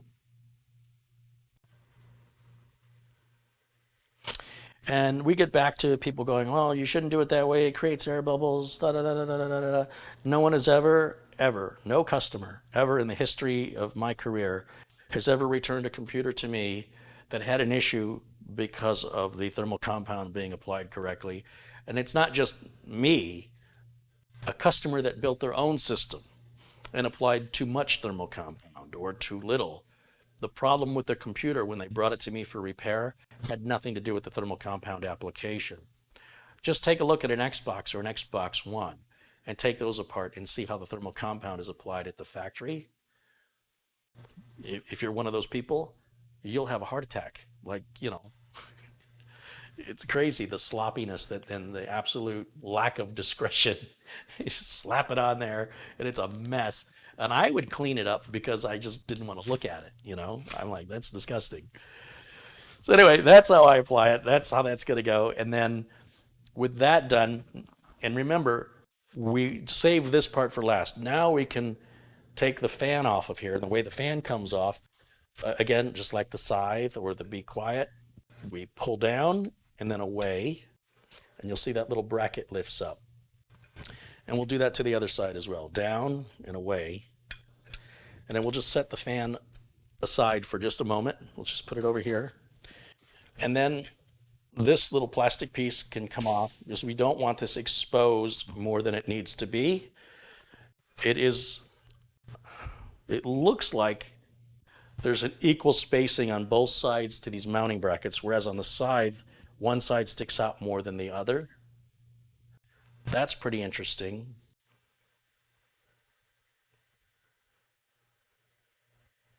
It seems to be completely equal on both sides. So at the end of the day, I suppose it doesn't matter if I put it on this way or this way. As long as I put the fan on this side, it's going to be the same. My OCD says let's keep it the way the manufacturer had it. And we're just going to set it down right on top of the CPU. It's actually sitting on top of those little bolts that are sticking out of the brackets. And now we want to tighten down each side. This is going in the trash. That's really upsetting. If I bought a cheap Chinese-made cooler off Amazon from some company I never heard of, and I got something like that, I'd say, well, that's what I get for buying some cheap Chinese-made. Not that anything's bad about Chinese-made stuff. China makes good stuff, but they also make a lot of bad stuff. And I expect that kind of a tool to be included with something that is junk.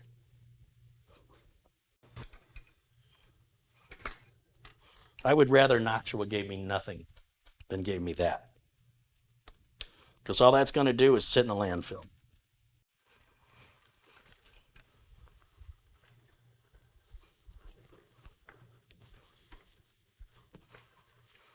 You can see I'm having a hard time starting the other side, and it's probably because I've tightened this side down just a little too far. We just want to get it started, and we'll come back over here and try this one more time.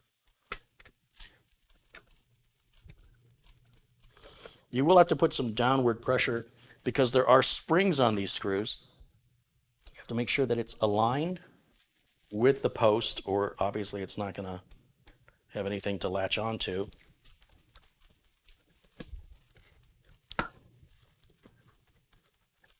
There, I feel like it's started now. It's bitten. And now we can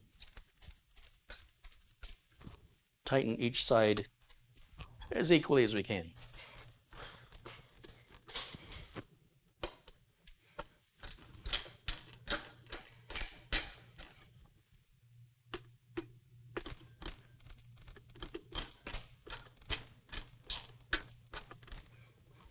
Well, these go down quite a ways.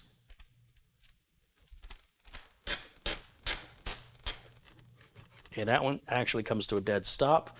And so now this one also at a dead stop. But we want to try and tighten them down equally. Again, even if you didn't do that, you'd probably be okay. It's a good practice to avoid potential problems, but it's nothing you need to freak out about.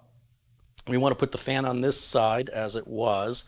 And I disagree with the way Noctua has decided to mount the fan brackets here with the cable coming out and running the length of the bottom of the fan.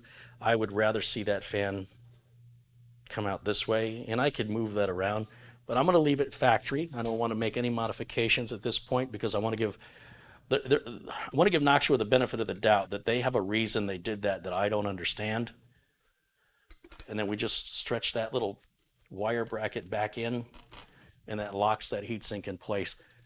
And I like the way this heatsink looks. I really do like that look.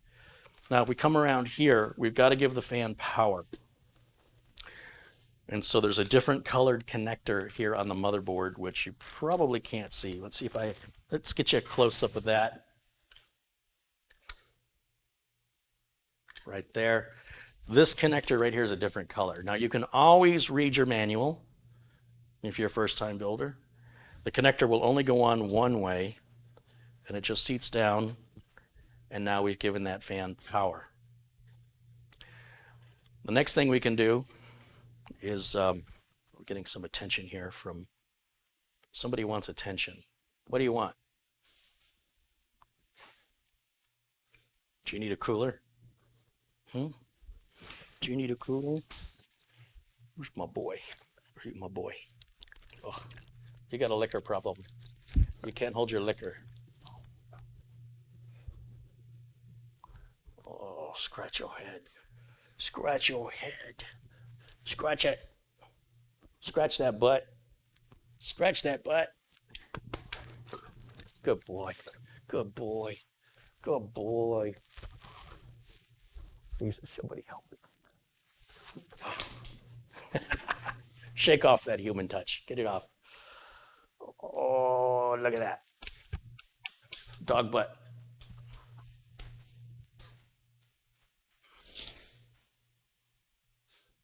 This is my dog, Jimmy. Say hello, Jimmy. Hello, everybody. All right. If you have pets, cat, dog, hamster, ferret, gerbil, chinchilla, their fur can create a lot of static. I can pet Lyle at night, and as I run my hand through his fur, I see the little blue sparks. It's kind of a neat little light show. So before I go back to touching any of the components, I want to touch something metal. It doesn't have to be plugged in. You don't need an earth ground. You just want to be on the same electrical level to avoid any electrostatic discharge. And again, as long as I continue to hold the parts, like I can grab this motherboard and pick it up by this heatsink. It's very secured. Nothing's going to fall off, and there's no static damage you can do to a heatsink. You can throw voltage at that heatsink all day long. It's not going to hurt your motherboard. Part handling.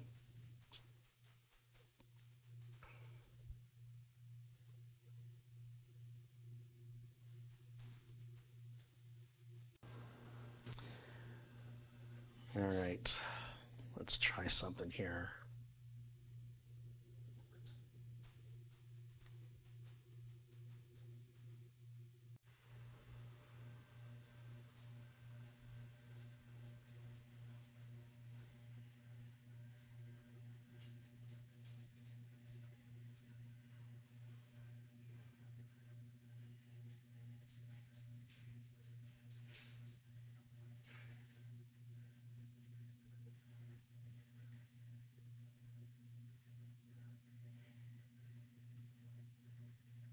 Looks like we've got 1,255 people are watching live right now, and I might have missed a few contributions. Let me take a quick look. Oh, I missed quite a few. My apologies, guys. Timothy Wers contributes $20. Oh, yeah, we talked about that one. Brendan Looney with £5. Thanks, Brendan. Red Dragon contributes $5. He says, what's the difference between the Intel chip that ends in a letter K and an Intel chip that ends in a letter KF? The F means it has no built-in video card. So you noticed on this motherboard we have an HDMI port on the I/O shield.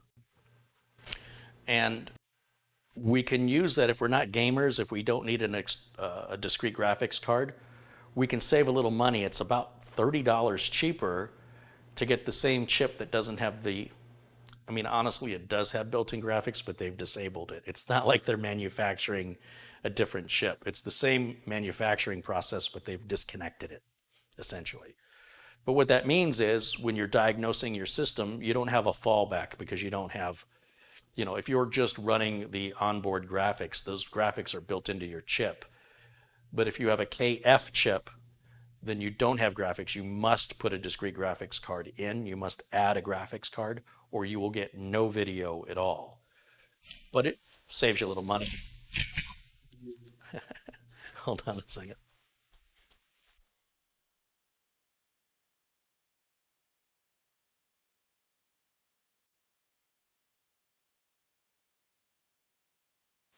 So I'm expecting, I have made 3 attempts to order a case very similar to this. And in the last 2 attempts, it went lost in shipping. In fact, I'm gonna share this story with you because I think it's kind of amusing. It's an Antec Torque 2 case, which is very similar to the case I'm building in. It's outrageous, it's big, it's stupid, and it's expensive. I think it's more expensive than this case. And Amazon said it's expected to arrive in 2 days or whatever, and then it said, sorry, it's running late, and then it just disappeared, lost in shipping. Now, how do you lose something this big in shipping? Where did it go? So I contacted Amazon customer service and I said, what's the deal? And they said, we apologize for the inconvenience. We'll cancel that order and send you a replacement. We'll order another one.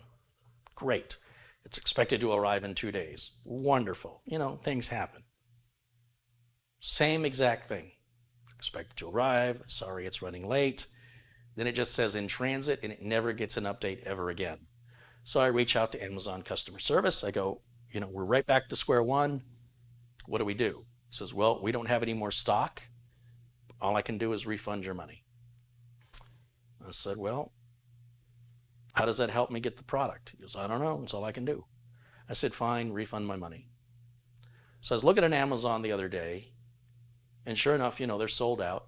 But then the next day, it said they had one used at the Amazon warehouse, and it was discounted. Said, like new, used. Well, how much do you want to bet that that's the case I ordered that got lost, that they refunded me, and it was eventually turned back up? Now, they didn't have 2, they had 1. And they discounted it. So I ordered it again. I think it's the same exact case, but now I'm saving a little money for the same, probably the one that they tried to deliver before. And it's supposed to arrive today, and I have a sneaking suspicion it's not going to. So when I heard the dog bark, I thought, oh, here it comes. But you can look up the Antec Torque 2 on Amazon and take a look at it. It's very similar to this, and I have never had such a difficult time ordering a computer case or anything for that matter as I have had trying to get my hands on that.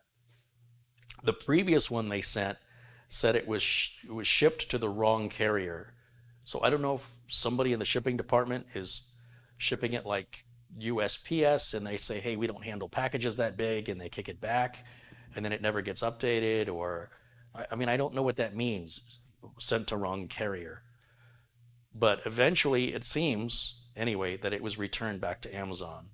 And so I get the same case I ordered previously, but at a cheaper price now because it's considered used. Now, I'm just theorizing all this. It's quite possible this is a completely different case. Somebody else ordered, didn't like it, and returned it. But either way, I'm just trying to get my hands on this stupid case.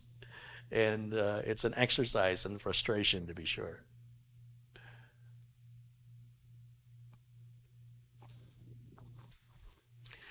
So thank you for your question.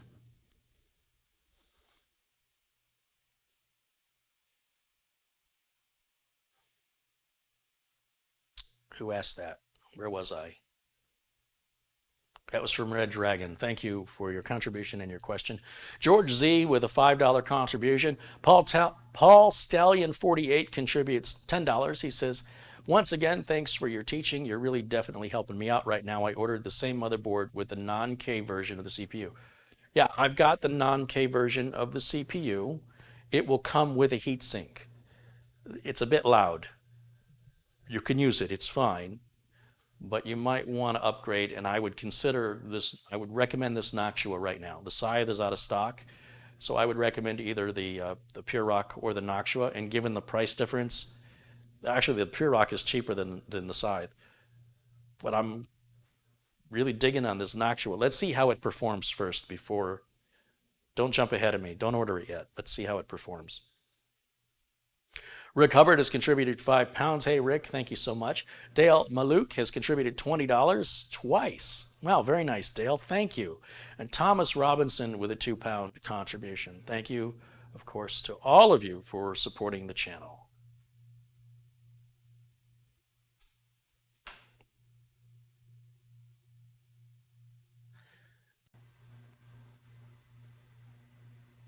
Ron Toomey says, I wish all computer parts were made in the USA. You and me both. We certainly have enough people out of work looking for jobs, and we were the look, before World War II, the idea of the Japanese making a better car was laughable. Or for that matter, radios and calculators. And we, the United States, we paid to rebuild Japan, to get them back up and running. And then they showed us the right way to do manufacturing. And at one point, there was it was called the NUMMI factory, NUMMI, in California, which was a cooperation between, I want to say it was GM and Toyota, because we wanted to learn, we being the United States car manufacturers, wanted to learn how the heck Toyota was making such good cars so quickly with such good reliability. What were they doing differently? And so rather than stealing and reverse engineering, they cooperated together. That NUMMI plant, that all dissolved away. And I do believe that is what Elon Musk purchased, and that's where they make Teslas now, if I'm not mistaken. That's all off the top of my head. So if it's incorrect, you could verify that through research. Jeff Noble says he's also known as 24 Viper, has contributed $5. He says, I can use my real name now since I retired from the Army Special Forces. Well, Jeff, thank you for your service.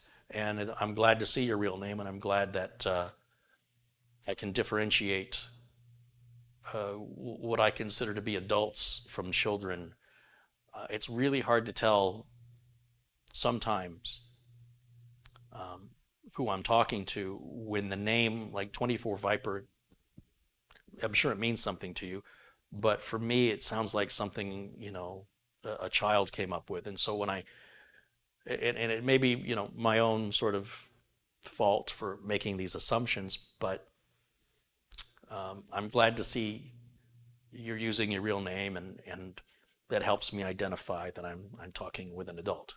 So I appreciate it. I will take what you say more seriously with a real name. That's all I got to say about that. Kim Dickey says, still got my TI 99. Yeah, you can keep that. The Texas Instruments 99 was a little personal computer you could buy at Kmart, among other places. I was an Atari guy, so it's like if you were a Ford guy and someone's talking about anything that's not a Ford, in a car, there's a little rivalry, but it's just playful. It's just playful.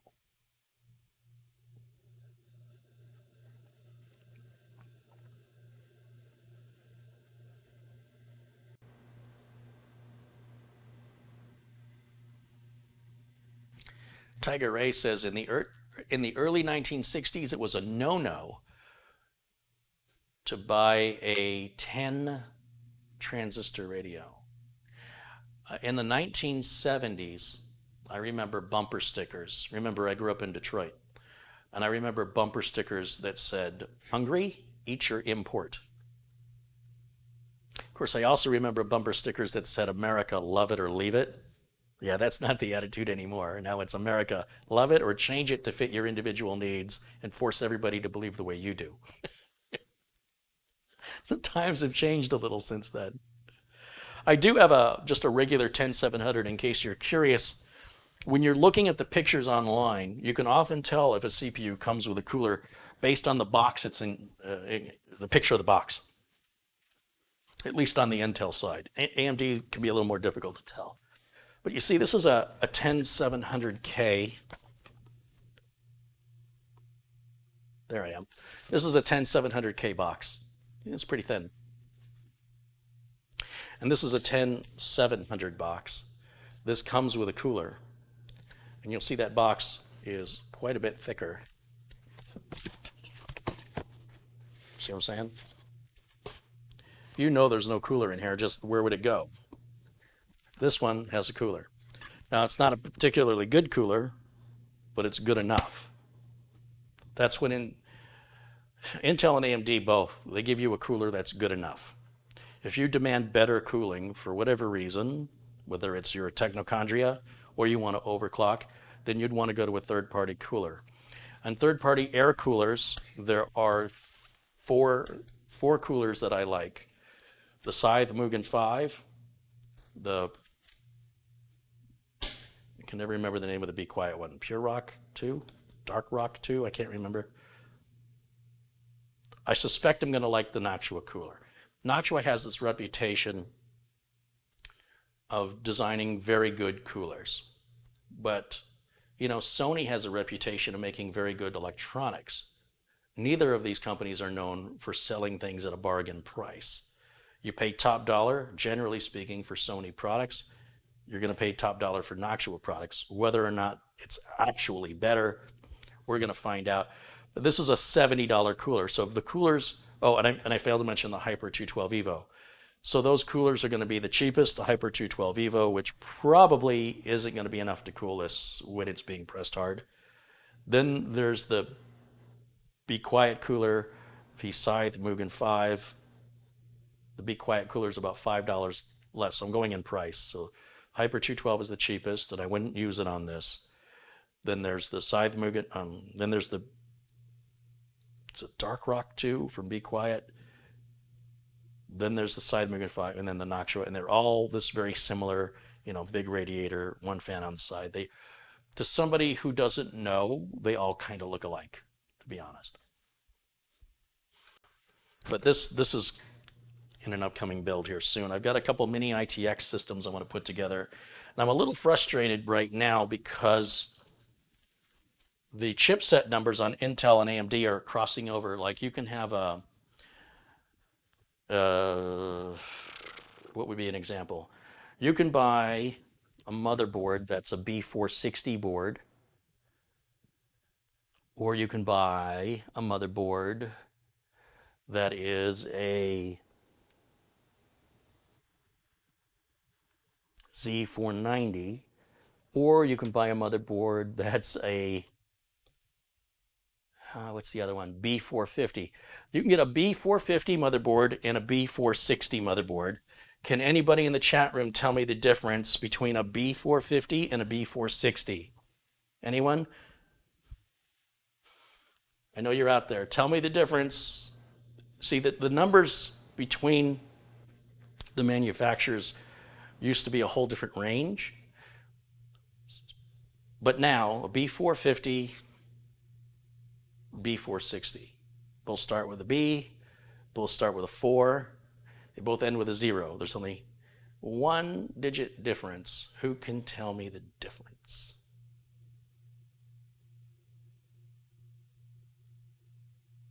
I have to pause because there's a delay.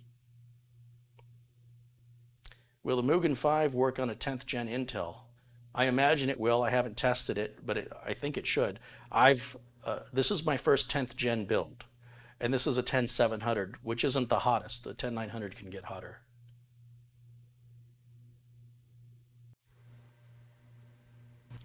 So Alan Wilmeth has it correct. The B460 is an Intel motherboard, and a B450 is an AMD motherboard. How is that not confusing to normal people? It used to not be that way. The numbers used to be completely different between AMD and Intel's. You know, if you had a 300 series Intel chip, at the very least, it started with a different letter. It was different enough. But those two numbers are very, very similar. And how there's not a lawsuit over this, I don't understand. But it's very, very confusing. I made the mistake of grabbing a motherboard and I didn't look closely enough at it. And I assumed it was Intel. And it turned out it was AMD because I thought the AMDs were all, 500 series and everything else. And then I'm like, oh yeah, there's the 470 from AMD. I remember the 470. I've got one here, but I don't remember there ever being a 460 or 450. I'm like, what's going on? This is, ah. So you got to pay attention to your socket type. If your socket is AM4, look at that first before you look at your chipset, which is what I should have done. Not that it was a big deal. I just grabbed the wrong box. I had to put it back and grab the other box. It's all inventory I've got here. But I just felt stupid for a moment. Like, how could you not know that? And then I thought, wait a minute. Why is it reasonable for those two numbers to be so similar from competing manufacturers? I don't recall that being that close in the past.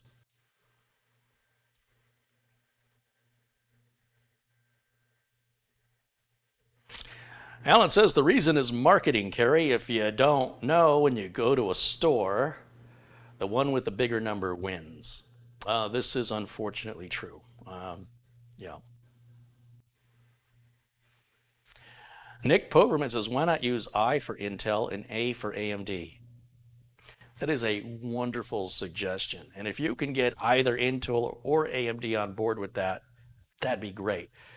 AMD at one point had an A series chip, didn't they? Wasn't it like a 350A or an A3 something? And Intel did have I series chips, like again in the 3 series. Wasn't there a 310i? i310? Hold on, I think I've got one. Somebody sent me one, as a matter of fact, quite a while ago, to use in a mini ITX build. H310i.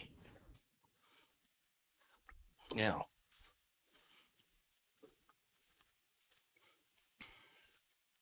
And was there like a B360A, I think, from AMD? Something like that. one of the issues I can tell you that happens with getting older, at least that I'm experiencing, is if you were around in the older chipsets, 81 series, 87, 97, 100 series, 200 series, 300 series. Now there's 400 series, 500 series. The older information doesn't go away. So you're just getting more and more information. So if you're holding some stuff and the older you live, people keep stacking more stuff in your hands, stuff's going to fall. You don't want to drop everything. So if something falls, you just kind of leave it. But in the meantime, every day that passes, more and more gets put on the stack. And so in my brain, what happens is I start, like, things get pushed out or dropped off, because I'm getting pushed in with new information. And then because the new information is new, I haven't memorized it yet. I can't remember it. But at the same time, in order to make room for that information, the other information I haven't used in a long time, I forget it. Like it's there, and I have to say, oh, I have to get some kind of a reminder.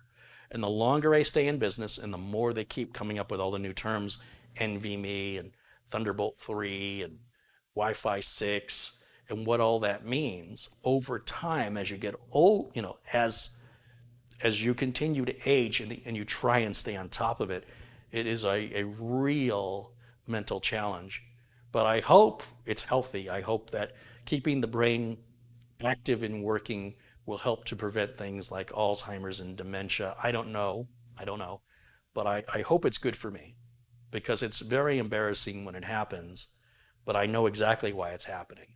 Now, if I was 15, 16 years old and I didn't care about any of that, and I'm not studying the history of computers, I care about what's happening today. Heck, even 25, 30 years old, there's still not enough history there yet to jam up my brain. But after nearly 30 years, it's all jammed up. There's a big old traffic jam in there. You have no idea. Or maybe you do. Maybe you do.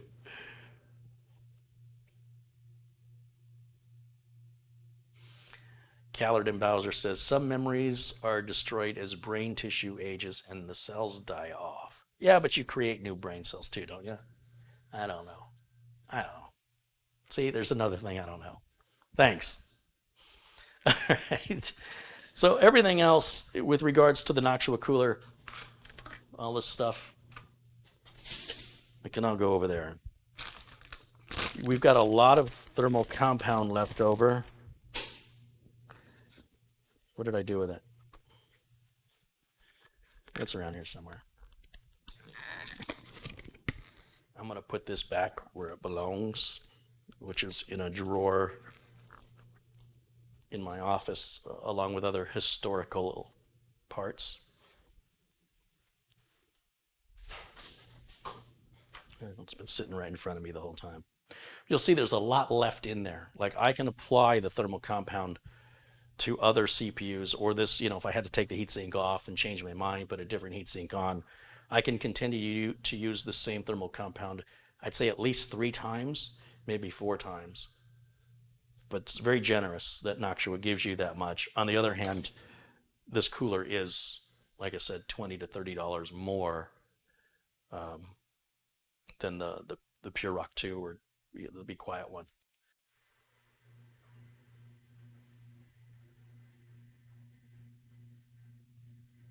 Matt says brain cells don't grow back.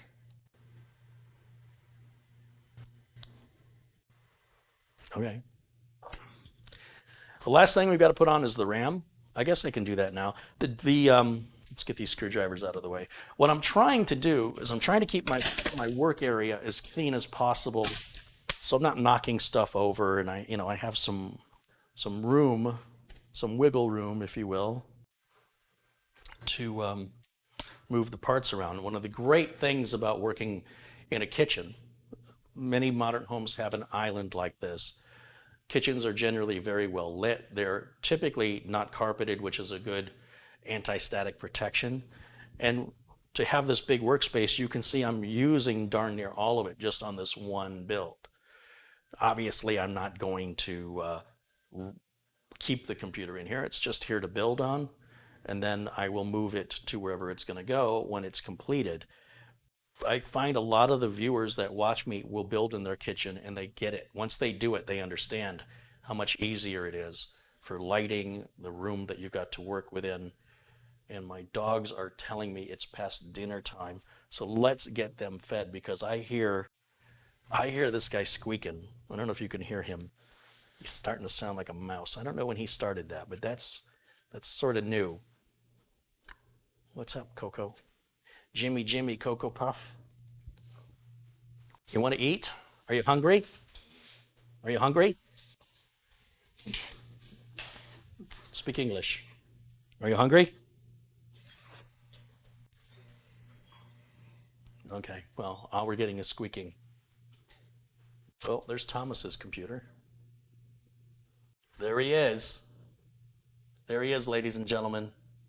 There's the star of the show. Folded ear, Lyle Fluffernutter the third. All right.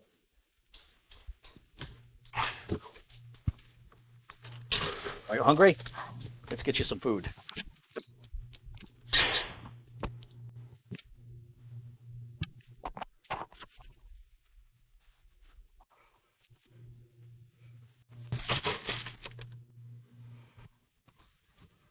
What's the matter? Why are you not eating? Let's look over at this other guy.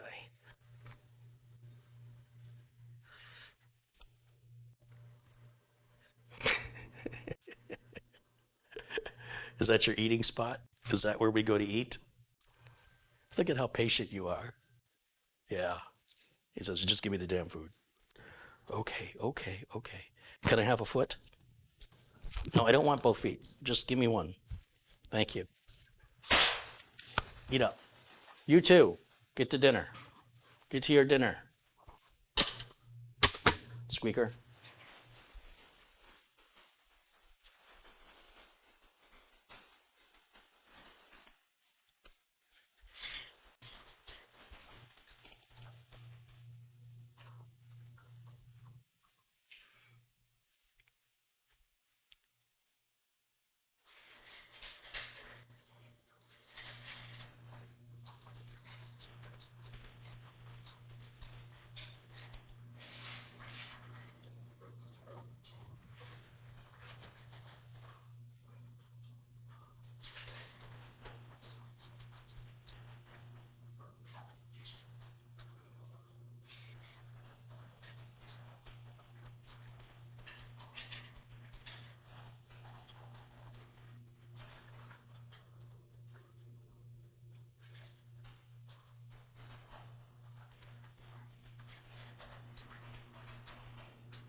All right, so while they're eating, I can put some RAM in. Again, anytime I'm touching the dogs and stuff, I like to just put myself on the same level as the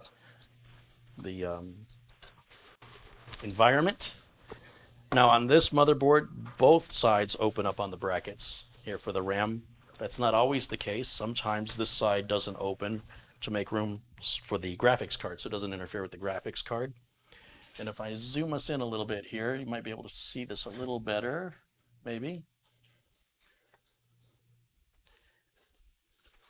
The G-Skill Trident Z Royal RAM is about $25, $25 to $30 more than other RAM of the same capacity and speed. And I've had no incompatibilities with it. And I'm willing to pay $25 or $30 more just to avoid the incompatibilities that I've seen from other RAM. And I've demonstrated here on the channel. You'll see we've got our Go Faster sticker from G-Skill and a microfiber cloth for cleaning the RAM. And the RAM is pretty, but I don't really care. Oh, actually I do. On this build, this is really appropriate for this RAM. But more importantly, for my sanity and support. Did I take the plastic off of here already?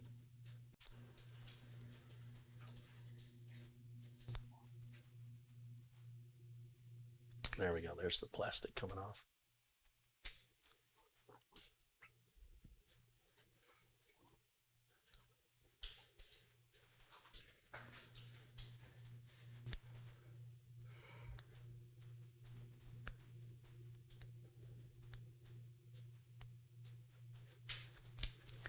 Now when I install the RAM, I'm not just willy-nilly grabbing a socket randomly. Because I'm going to be filling all 4 slots, I want to start at the slot furthest away and then work my way forward. Otherwise, I'm going to paint myself into a corner trying to squeeze RAM into a little space. It's just not smart building. So we'll start all the way at the back.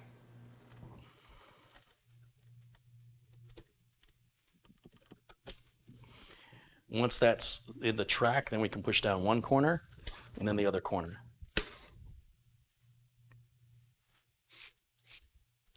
Now the RAM is sold in pairs, and there's no reason that we shouldn't be able to just stick the next RAM into the next socket, except I like to keep them in the pairs that they were sold in, which means I need to skip a socket to do the next one. So rather than do that, and again have to work in between that tight space, I'll open up the next package. This is probably entirely unnecessary since it's all the same brand RAM. Everything is identical and they should all match accordingly. This is more of an OCD process that's come over the years from having, like when a manufacturer will sell you a kit of 4, they guarantee those 4 RAM modules all work together. When you buy a kit of 2, they guarantee those 2 work together, but not necessarily that another kit of 2 from the same manufacturer, because they haven't been tested that way. But in theory, it should be fine. As a result of that, I sort of have this weird process that at the end of the day, we're still putting 4 RAM modules in 4 slots. Well, that was loud, Lyle. You feel better after that? And then we'll put that one in next.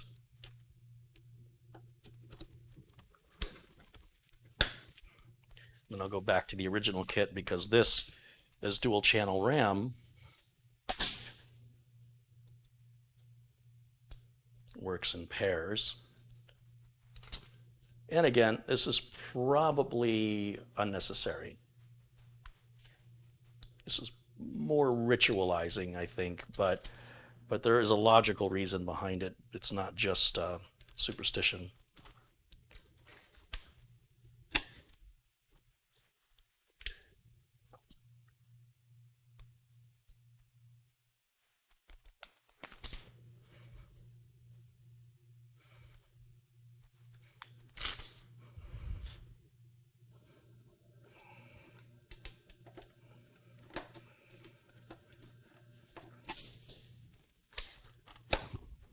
That's what that looks like.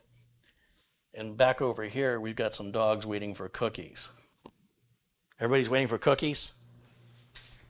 All right. All right. I guess you can have a cookie.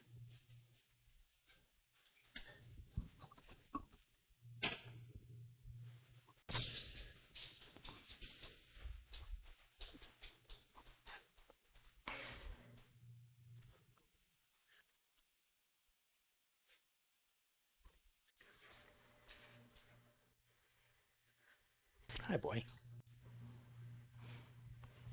Hi, boy. This is what we're waiting on? Is this the big deal?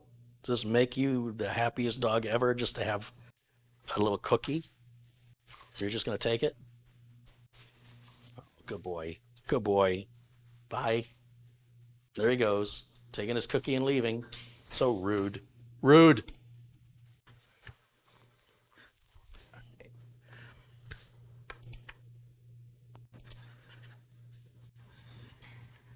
Where am I? Gotta go that way. Oh, I gotta push the camera back. I see what I did. I gotta push that back. Okay, that gives me a little more room.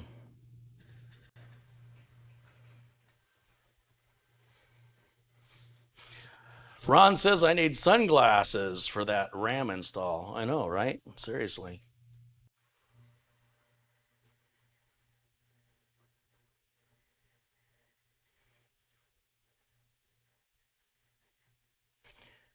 So again, my experience with the RAM is whether I'm building AMD or I'm building Intel, it just seems to work without any of the compatibility issues. And the reason I bought it was sort of for a joke. Well, not really a joke. I bought it because I thought more viewers are going to watch the video because I'm using this blingy nonsense. But it turns out, in this particular case, well, it is a little bit more expensive. If you're dropping $150 for 32 gigs of RAM, making it 175 isn't that big of a percentage more, in my opinion, if it means I don't have to deal with potential incompatibility problems. I saw there was Tech Deals was promoting some RAM. Newegg had 2 sticks, 32 gigs each, for a total of 64 gigs. It was $199. It was $200. But then if you priced 4 sticks of 16 to get you to the same level, it pretty much worked out to $200 anyway. So I didn't know what the big deal was about. Like Tech Deals was like, hey, it's a great big deal. All respect, by the way, to Tech Deals. I'm like, really, that's not a, I don't know why that's a big deal, but maybe there's something about it I'm not getting. Maybe if you have a mini ITX system with only 2 RAM slots, maybe. I don't, it wasn't, the latency on it, I think was CL15. It wasn't even like CL14.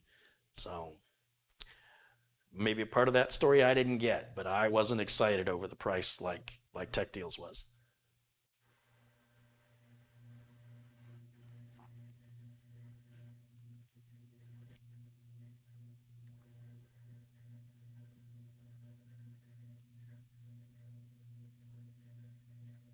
Diamond Chuck says, Carey, what do you love most about your job and what do you like least about your job? Well, it depends which job you're talking about. Doing these videos on YouTube, what I like most is interacting with the community. I love this community. Sometimes, sometimes I'm not in the mood to work on computers, but I am in the mood to hang out with the community. And sometimes you'll see that happens. You, you can often tell. Like, look how long it's taking me to do this. Because I'm far more enjoying the interaction with you guys than I am enjoying this. Even though this isn't terrible, it's not like I'm grunging along, going, grumbling. Um, I'm far more enjoying the community, the interaction between us. The least part, the least favorite part would be the support, and especially on a brand new build, on something that has taken so much of my time and so much of my effort, and then the customer gets it and it has a problem, and not necessarily the customer's fault, just has a problem. Like in the case of the video card with the system I did for Mike Smith, it was just discouraging because now the system's 2,000 miles away and I'm being asked to diagnose it when I know it worked perfectly when I sent it. And the problem didn't make any sense. So that gets a little frustrating. And the paperwork absolutely is the worst part for me. Hate the paperwork. Glenn's Music has contributed $5 Australian. He says, your hive mind here just helped me out with a PC problem. Thank you for your support in hosting all of these micro geniuses. Or are they geni? We have an amazing community. I'm telling you, we have an amazing community. Some very smart, creative people, very generous people, and very kind people. And the most important part of all of that is that you're kind. You know, anybody can be generous and anybody can be smart. These aren't necessarily um, qualities that are that can be admirable if they're not displayed appropriately.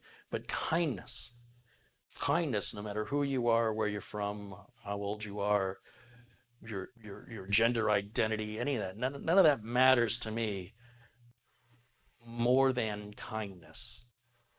And so for the community to be kind, even if they're offering you help, but the help wasn't helpful, the fact that they offered and they did it in a very nice way, their heart's in the right place, their intent is in the right place. But then that's sort of the foundation, right? So kindness is where it all starts. Then you can add on intelligence, consideration, and um, willingness, right, to reach out, to offer help to other people, asking for nothing in return. But I think it's reasonable to expect a thank you regardless if the information provided is good or bad. Thank you. Not required, but it should be. So kindness, to respond to kindness with kindness. Yeah. Glenn's Music says, they're all kind, supportive, helpful, and patient. What the heck is wrong with them? I know, right?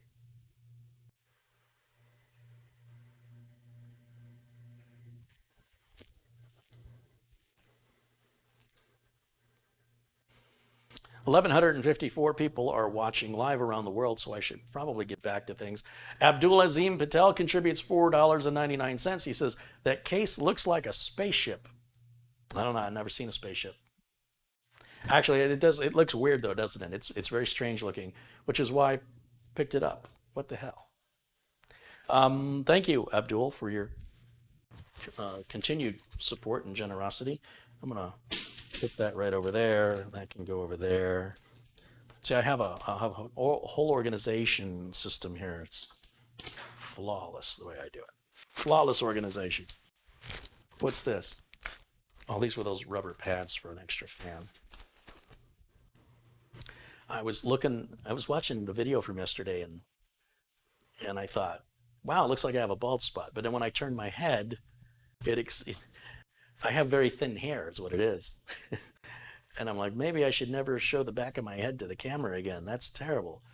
But it's all there. Like, there's no bald spot. It's just, I've always had really thin hair. Maybe I just need to shave and go bald and I won't have to worry about it. What do you think? Would I look good with a bald head? Probably not. Well, it really bothered me. My vanity. I get some of that spray on hair. Have you seen the commercials for the? I haven't seen it in a while. It's like a can of spray paint. It fills in people that have thin hair. I've had thin hair all my life. It's fine. It's not thin. It's fine. It's very fine hair. You see any hair on my arms? That's how fine my hair is. I don't shave my arms. It's just very. Why are we talking about this? All right, let's go back to the case, and I'm going to lay this flat. Now, this is kind of cool from a filming perspective because you can finally get to see everything. Normally, I would need somebody like Mitch over here to film over my shoulder, and it's dark because the case, prevents good light from coming in. So in this aspect, from a video point of view, this is a dream. I love this. Why can't every case be like this? And look how easy it would be to put on a radiator here on the top or on the front. Perfect. So I'm super, super happy with this case so far. Well, apparently, where would an I/O shield go? Is this just wide open with no I/O shield cover? That's kind of weird. Well, let's just take a look. Got to turn this around this way. So our slots are going to align with the slot covers here, right? You with me? And then all the mounting points should already be in the correct positions right out of the box. 1, 2, 3 across the top. 1, 2, 3 across the middle. 1, 2, 3 across the bottom. That's 9. We've got 9 screws. I'm missing, it's like there should be a piece here. Well, thank goodness the I/O shield is built in. That's all I got to say about that. We'll just set this down. How's that going to go in? How strange. That's it. It's in. That is weird. Totally weird. Did I just give away I'm from the 80s by saying totally weird?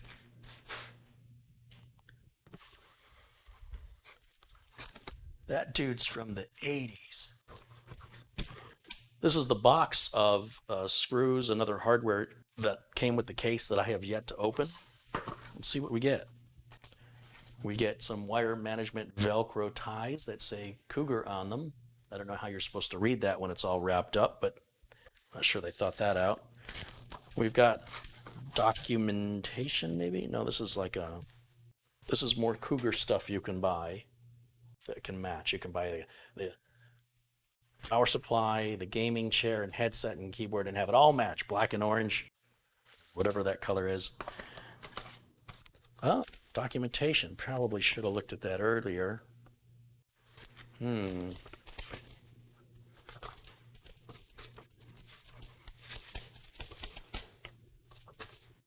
Okay.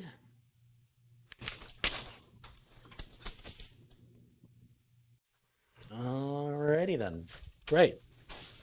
I'll just put that over there. What's in here?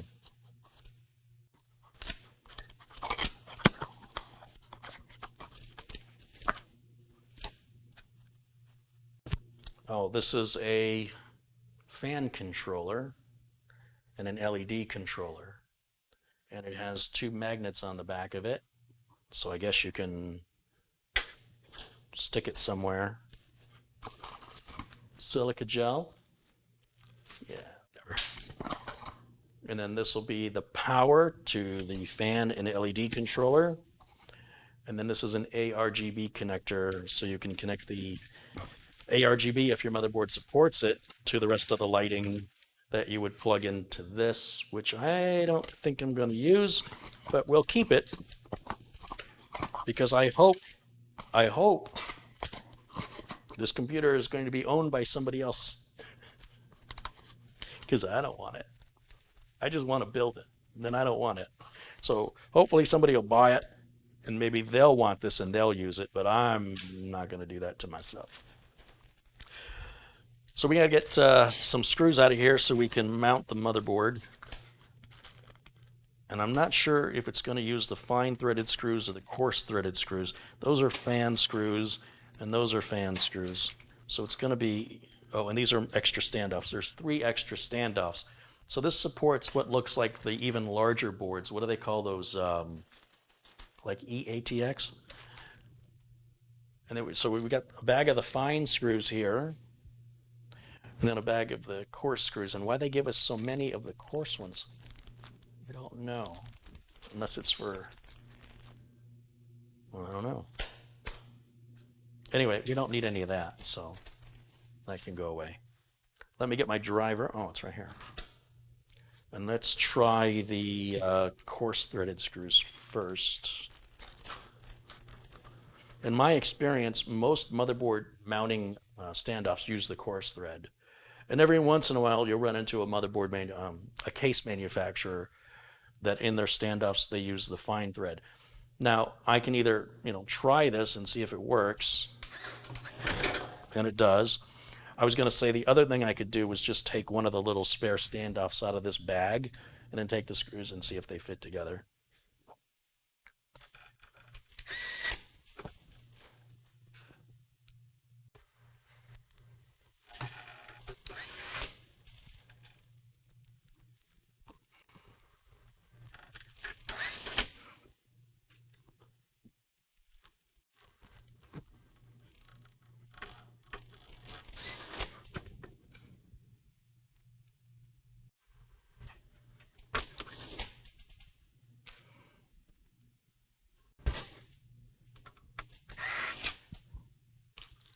Wow, I've never worked on a case this easy. I mean, this is crazy easy.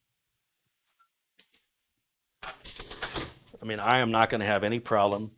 I've always had problems, especially in the 200R, getting the EPS connectors on up here, that CPU power connector. The open access to this is just, this is a builder's dream come true so far. I hope I don't regret those words later. I don't see any component that allows me to put the graphics card in vertically. I don't know what I have to buy.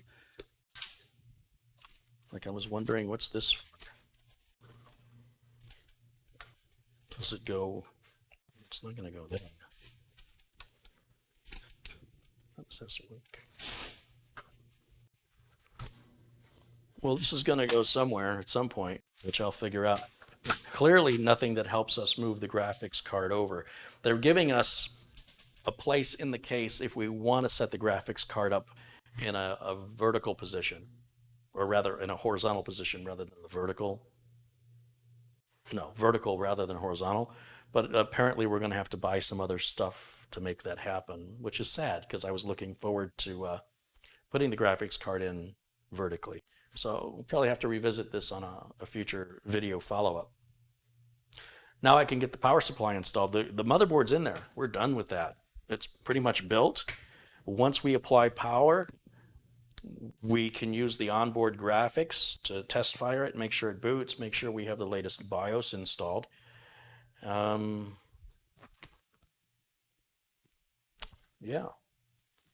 and then we can add the graphics card.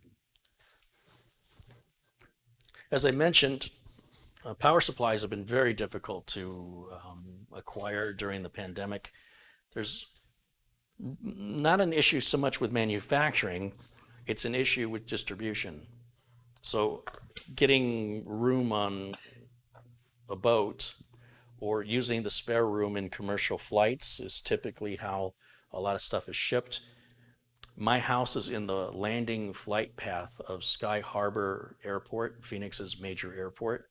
And it's weird to look up in the sky and not see any planes. That's freaking me out because Phoenix is the airport is very, very popular. And there are planes in a line any time of day or night. You can step outside my house and look up, and you will see they generally come from two directions. The planes will either start to come in and line up from the north heading south, or they come in from the west heading east. And it is freaking me out because when I go outside, I'm not seeing any more commercial airlines. Once in a while, there used to be a line of them constantly.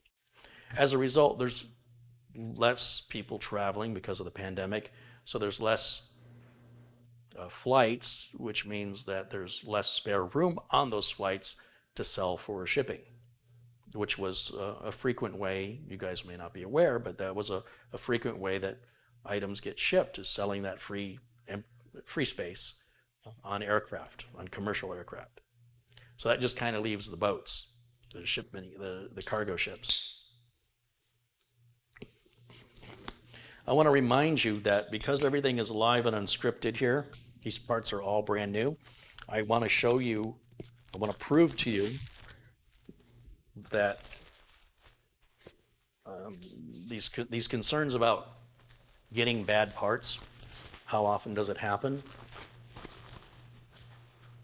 Because I do this live all the time, and because I'm unboxing all the time, you can join me in my experience when and if we ever get a bad part.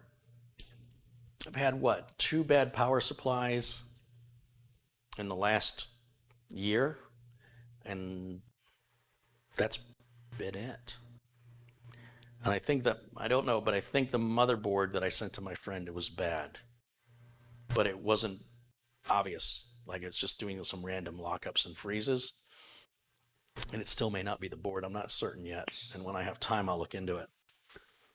But that's the reason why I save the unboxing for you guys, so you can watch in real time and then adjust your expectations or anxieties. And by showing it over and over and over again, you can't just say, oh, he got lucky, right? You can't. I mean, I suppose you could, but it wouldn't be logical to assume I'm just constantly getting good parts by sheer in volume. Okay, so the EVGA 700 watt GD power supply, we've got our manual. It goes over there. Flip this over and we've got, oh, it's not modular. And silver screws. I remember those GD power supplies in the silver. They sell me a black power supply in a black box with black cables, and then they give me silver screws.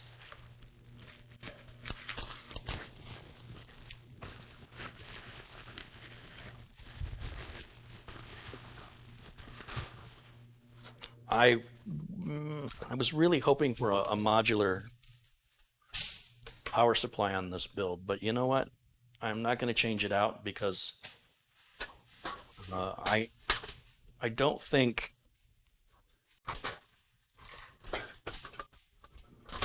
well, I was going to say I don't think it's going to look too bad, but we'll wait till we do it and take a look at it, and if I don't like it, I'll switch it out later.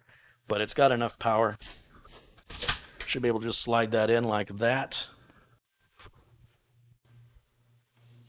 Fan is facing down.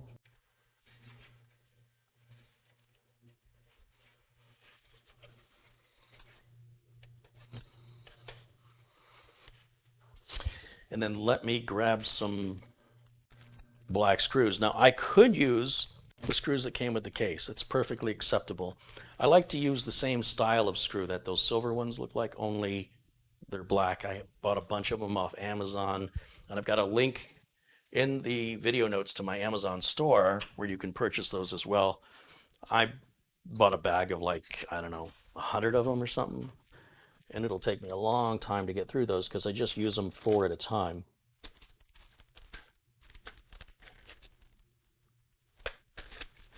What did I do with it? No, it's in here somewhere.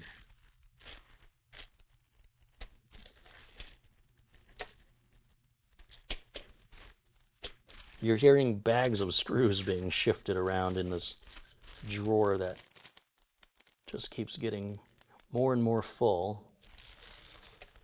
You know what? I have spare screws from another power supply. I'll just use those. These are brand new in a bag from, for whatever reason, I didn't use them, but this is in my opinion what the power supply should have come with. It's the same exact screw painted black, right? They included 4 of these exact same screws in silver. I really should write a letter. Really? That's how tough your life is? That's what you're gonna write a letter? Yes, it bothers me. But didn't you say you just bought a bunch of spare ones? Yes, but I don't want to have to use them. Then why'd you buy them? Look, don't overanalyze this. I'm looking out for you.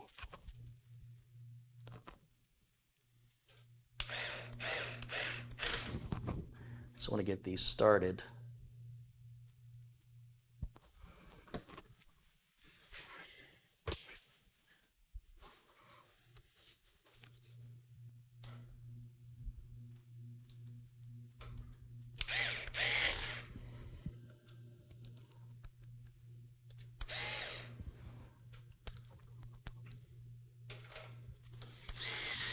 There we go. What am I doing?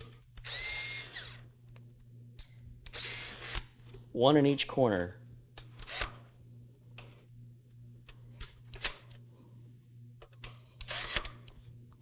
All right, I got plastic on my finger.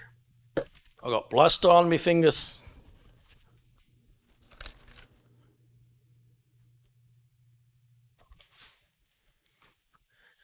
All right. Let's lock the driver. I want to tighten these screws down a little bit more because the power supply is pretty heavy and those screws are rather shallow.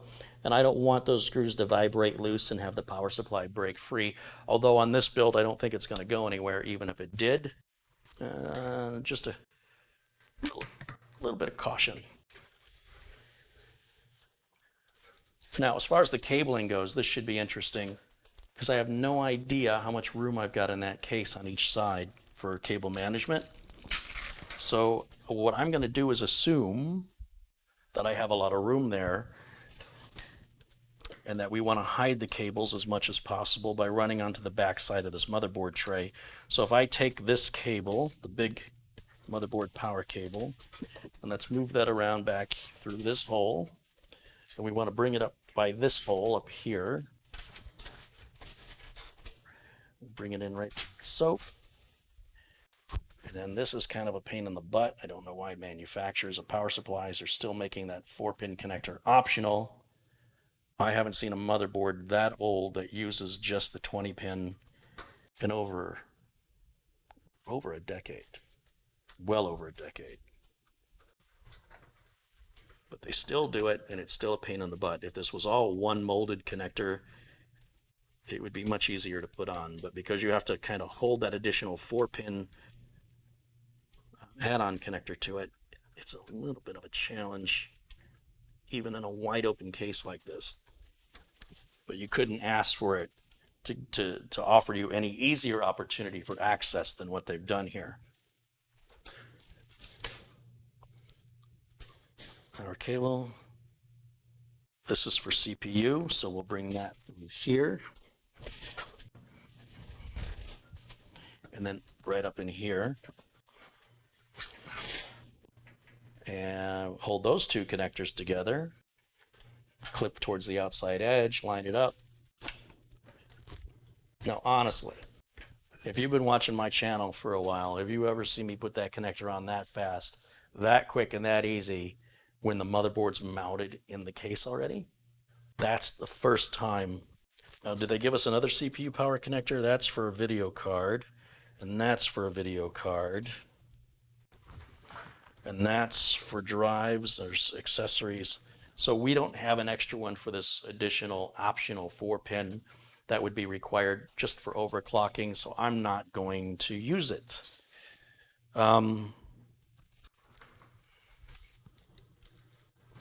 Let's just put all that. Because I'm going to be moving this around, I'm going to temporarily put this Velcro tie on here to keep all this together, just to make my life a little less stressful. It's only going to be on here for a few moments because I just need to get this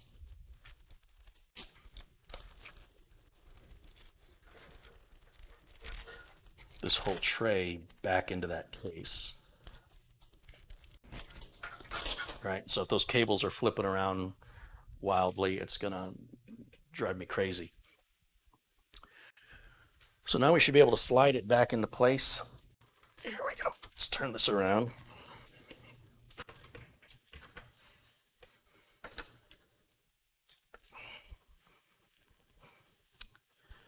And it's hanging off the edge of the counter. That's how big it is. Let's turn this over here so I can pull this back.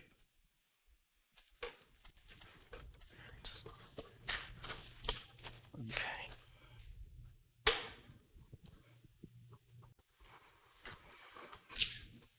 It's getting exciting. Getting exciting. Can we all agree that Threadripper is the best CPU name ever? Yeah, it is a very cool name. 1,153 people are watching right now, so don't screw up, Carey. No pressure. This fan up here, let me run this cable up front. Just run it up here. Yeah, this should just slide in.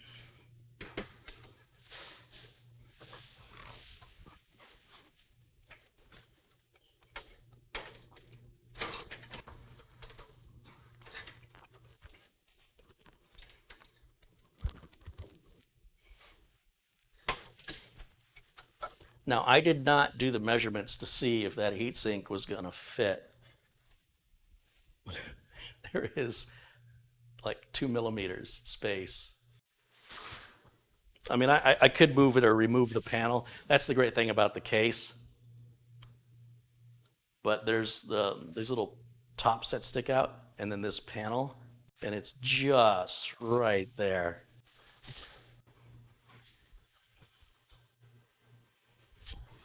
I got lucky. Well, not really. Like I said, I do believe that you take a screw out here and a screw out here, and this whole piece will come off. Then you could put it in and put it back on. I think I could be wrong, but I think this. It may not just be this piece, but I think it. This whole panel comes off. So if I had to, I could, but I didn't have to. So there. All right, now, just to sort of secure this a little bit, I'm going to put the 2 thumb screws in. I'm probably going to regret this because I think I'm going to have to slide it out a little bit here, but just to give us a little bit of security.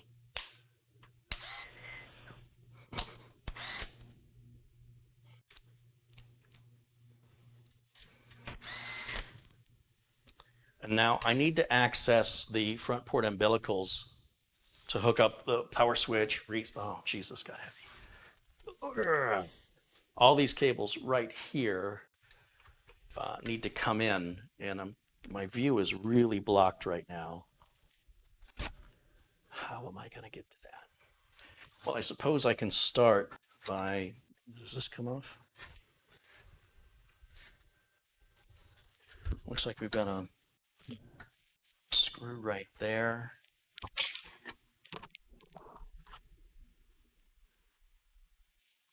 Let me see. It's a tiny little screw. Boy, they just use all different kinds of screws on this. Does it come off? I get it. No. Aha. It slides. It slides forward, and then it just comes off. Ah, nice. I much prefer that than pushing and pulling on the panels. And then each glass piece can come off if we wanted to. And that's a whole different screw again. This time it's a flat blade.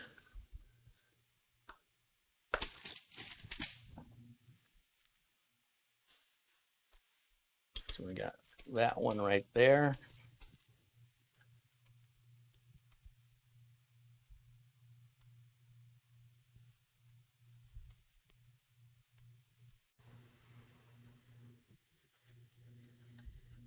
Wow, that's a big screw. And that one right there.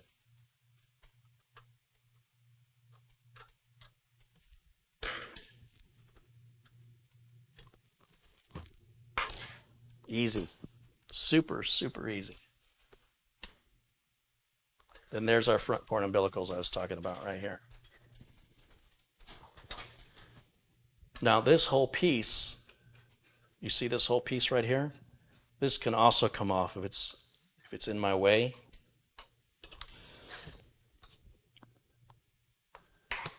What are they using? Torx? It's an Allen bolt. So apparently they don't want you taking that off, but you can. This whole piece will come right off. It's kind of scuffed. Oh, I just came. Let's see if I can work around it. Let me remove the other glass panel so I can get down under, though. Good luck having me remember how these go back on.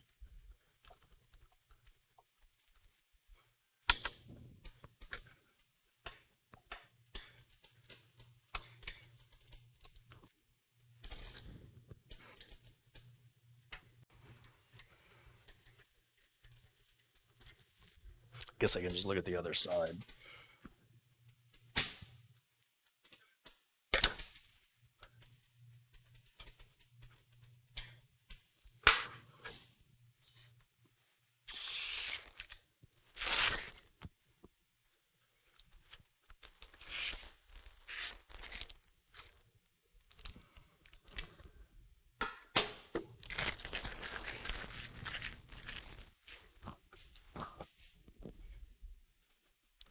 All right, front port umbilicals. Now I can reach them.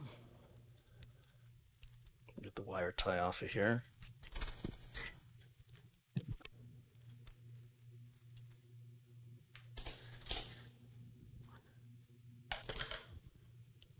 One of the benefits of having a case so modular is how easy it is to gain access to any place you need to go. One of the downsides is that there's a lot of screws and there's a lot of unique design that isn't necessarily intuitive to me to know exactly how that glass panel, frontwards or backwards goes on. But again, I've got a video I can rewind if I have to. I can look at the other side, which thankfully is the same, and use it as a reference when it comes to putting things back. I can take this whole piece off here. I can take this whole piece off down here. I'm trying to work as little as possible. I'm trying to make the job as easy as possible. So I don't want to do more work than I have to. I don't want to take it more apart just because I can, because I'm kind of anxious to give this its first fire up, its first boot up, and we're very close to that. This is our front port audio cable. And I'm disappointed because I just realized they don't give us any place to run that audio cable. We're going to have to go down here in the same hole that we used for the power supply power connectors to come out, like this one, down here into the bottom. And then because I don't have this on a Lazy Susan, it's going to be difficult for me to show you both sides as I work on it. But I'm realizing now that in doing this, I have to take the same glass on the other side off because it's blocking my ability to reach into the board. But I think I only need the bottom piece of glass off. Now, if I were going to take the RAM out, I could either take the glass off and reach in and remove the RAM, or I can slide the whole motherboard tray out a certain distance depending on how much length they've given us on the cables. So all I'm doing is removing the same 4 screws from that same little piece of glass on the bottom. And I'll set the screws over here. Just one left.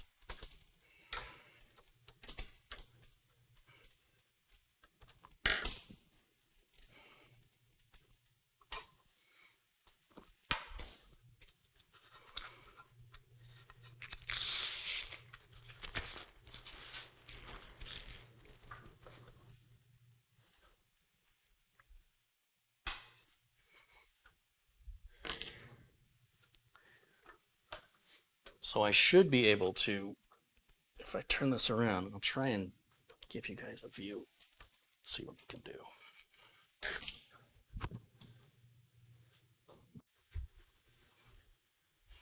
Let's get this out of my way.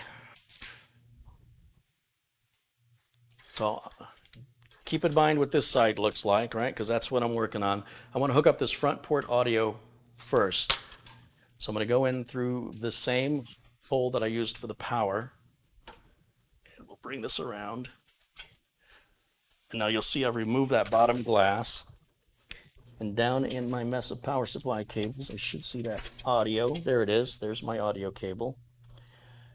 And the pin that's missing goes in the down position, and it plugs right down into that corner of the board. Boy, it sure would have been nice if they gave us some kind of a cutout in here. They did such a good job, but at least the cable is black. So, and it's tinted glass, so we won't probably see much. It is still dark in there, obviously, because like any other case, it's like working in a cave. So I need a little light so I can see what I'm doing here, and that's our front port audio cable. No, I'm not going to keep spinning this around for you guys, right? I'm just going to find the next cable and push it through. We have a USB Type-C on the case. Do we have a USB Type-C connector on the motherboard? We do. We do. First time for everything, ladies and gentlemen. So a day of firsts today. Oh, I ran my audio cable wrong. I've got all the front port umbilicals running along this outside of this metal. It needs to be on the inside. So I just need to pull that off and reroute that real quick. But at least I noticed it now and not after I did everything. I'm like, wait a minute, that doesn't look right. All right, so we'll run that down through there this time. Get it behind the frame instead of in front of the frame. And then we'll run that down through the bottom.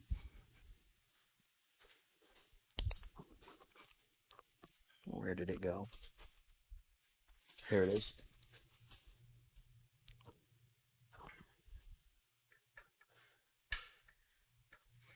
Now the front port audio is hooked up.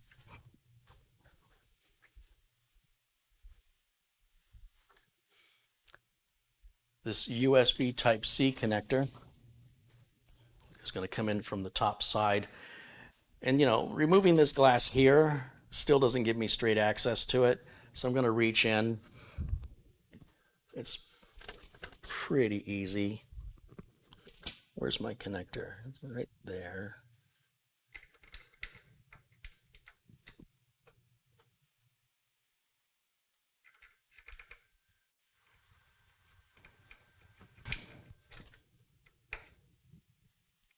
Why is it not going on?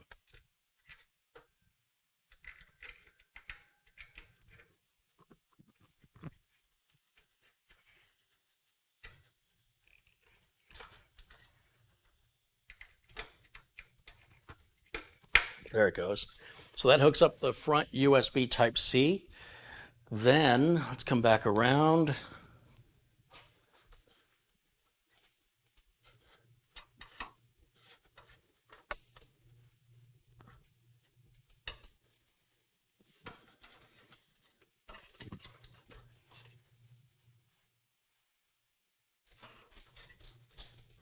kind of feel like I still don't like the way that cable's routed. I want to reroute it.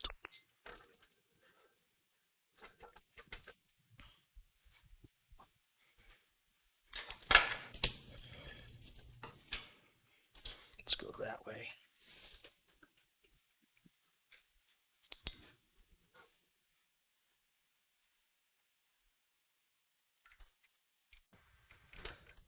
Much better. We can do the USB 3.0 cable. That's a pretty easy one.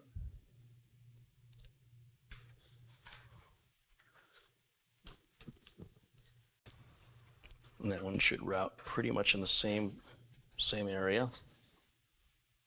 Same wire management hole there.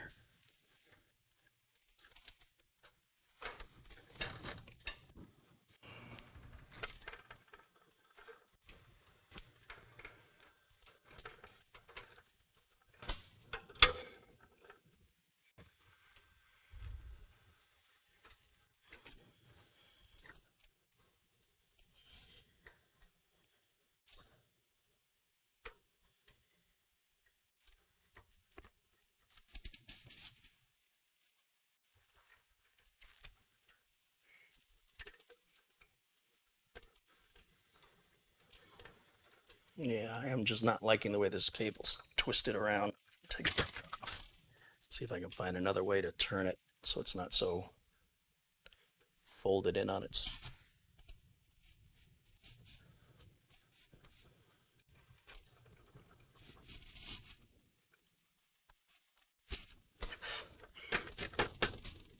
Yeah, see the way that whole thing moves. That's what those support brackets are for. When I put those in, that's going to lock it down so that the inside of it won't wobble back and forth like it's doing right now.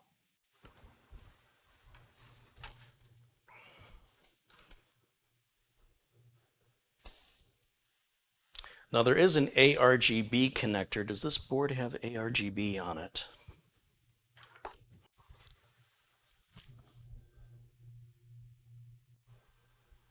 I do see a demo LED.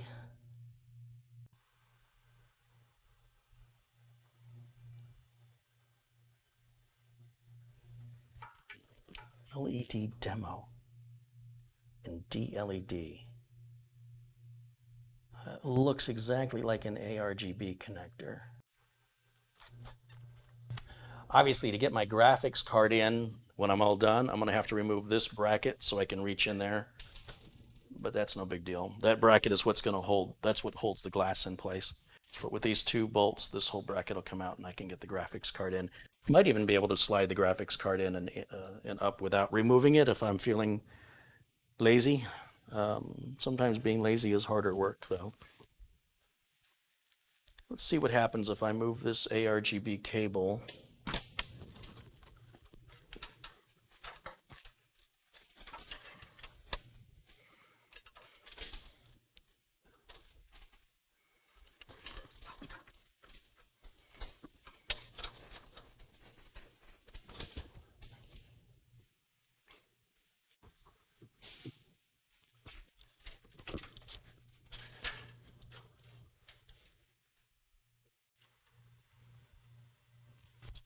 That's an interesting header. So this front fan needs to be placed on that fan controller. Oh. Hmm.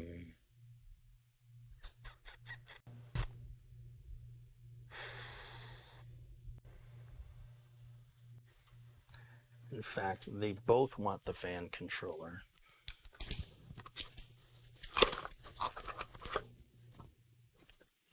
Yeah, they do. Yes, they do.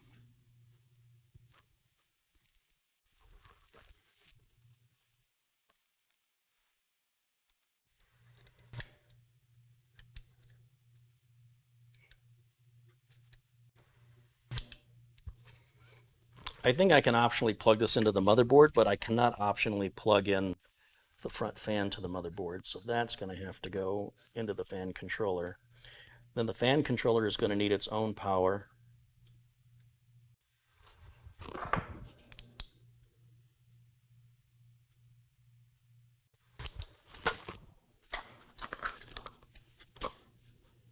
which is this connector right here.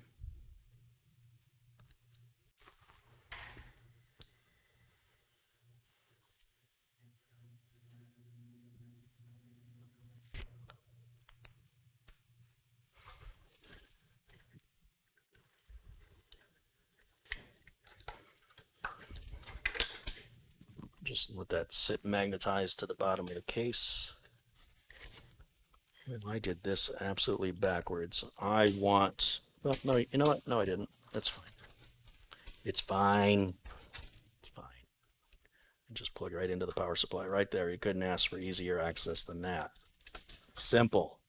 And then coming back around, I have another power connector that I think is powering these LEDs up front.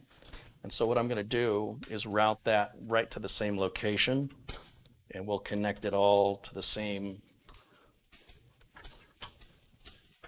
I'm so used to hiding the cables at the back, but this case is designed in such a unique way, I can just run the cables right like inches away from the power supply and just keep all the cables bundled down here.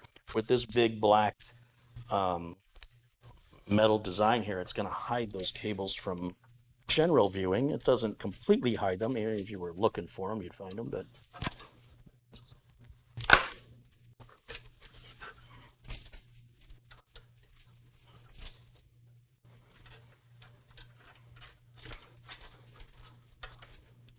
I just need to look in my bundle here to find spare SATA power cable connector. I know they're there, I just can't see them.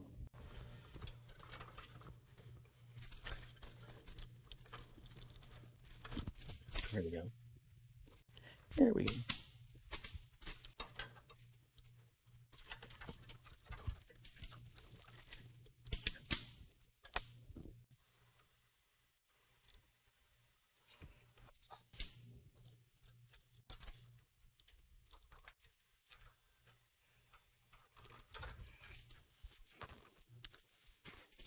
Okay, that's happy. So front fan is hooked up. Front LEDs are hooked up. They have power. What is this? Ah, this is our power switch, reset switch, power LED.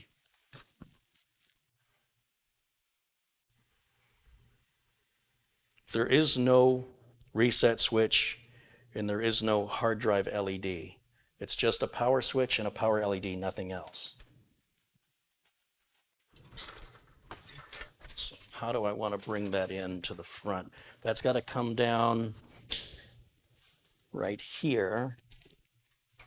So I guess let's bring it down with the rest of the other cables. We'll bring it down over here. Now, if I want to, the motherboard did come with that little G connector, but honestly, just for two connectors, it seems like a waste of a good G connector. So I'm going to just hook these up by hand individually. You normally have 4 cables. You normally would also have a hard drive LED and a reset switch on most computer cases, though I'm seeing fewer and fewer reset switches. I disagree with the lack of a hard drive LED. I've talked about that in the past.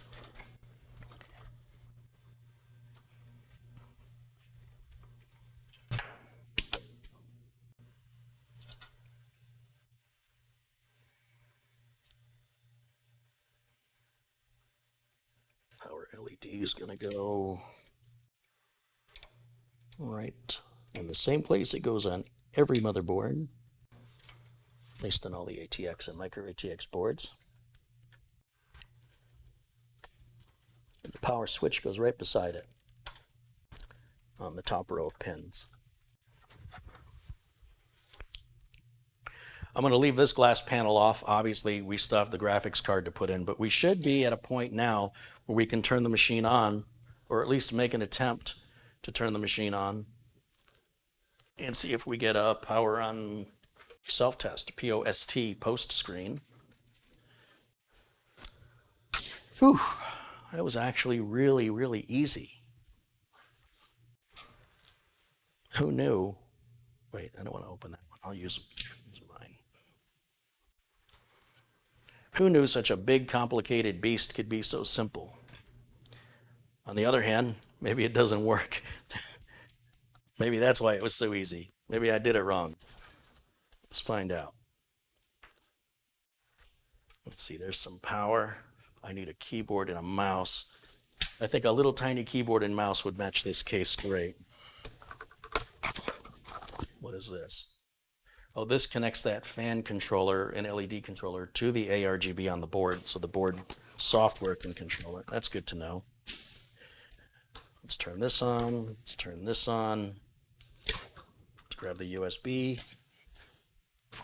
Let's plug into any USB on the back of the case. I could use the front USB too, but it's a little high for me to reach that. And then an HDMI cable, right? Yeah, HDMI cable.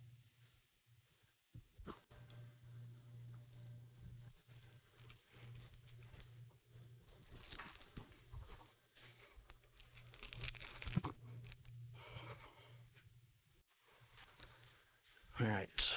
All right, all right, all right. All right, all right, all right.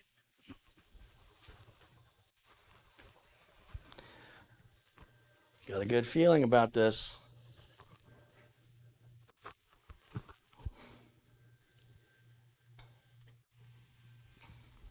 I don't think I struggled with anything on this build. Did I? I don't think I did.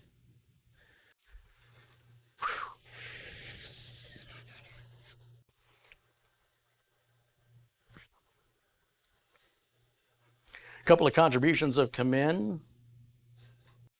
Let's see. Voodoo Alpha contributed $5. Says, I'm working on a customer's build with this case. I'll be posting pics soon on Instagram under frame_rippers.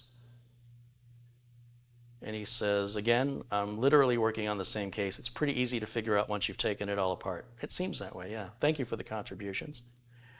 Digger says, here's $5. Let's take up a collection for Carey's hair transplant. Yeah, but here's the problem. My hair's been like this my whole life, so I'm just glad to still have any. Believe me. That catches me up. All right, let's fire it up and let's see what happens. I know there's a power switch up here somewhere.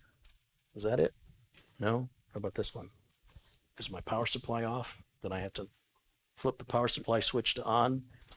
Yeah, the power supply was off. Let's do it again. Is it? I feel two buttons. I don't know which one's which. Let's try that one. Whoa!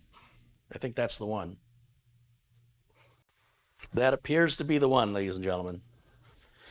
Let's look over to that camera 2 and see what it's doing. So far, it says no signal. We're going to give it a minute. Let me put myself back and put myself in a corner. And let's see if it boots. RAM is lit up. CPU fan is turning. Obviously, the front fan is turning here. We can bring down the gain on the camera. You can really see that case glowing now.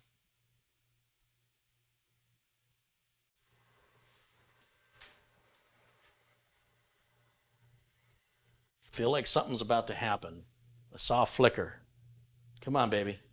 Give me a post. Post for me. Yeah, there's my post. I got my post. 10700K, first boot. It's going to take a few seconds. It kind of adjusts based on, it says, oh, I see this is the RAM, and then it makes these adjustments, and then it restarts again. And it's all hands off for the first 60 or 90 seconds on that first boot. So far, we're off to a very good start.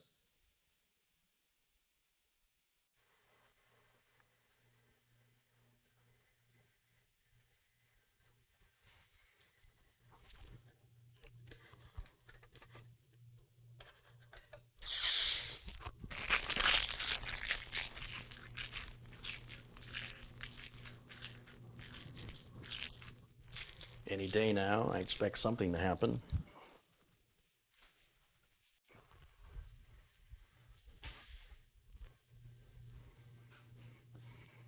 There it goes.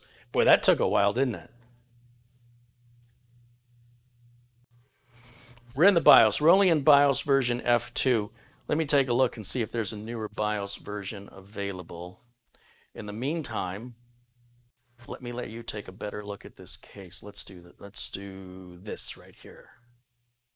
Let's go full screen on camera 1.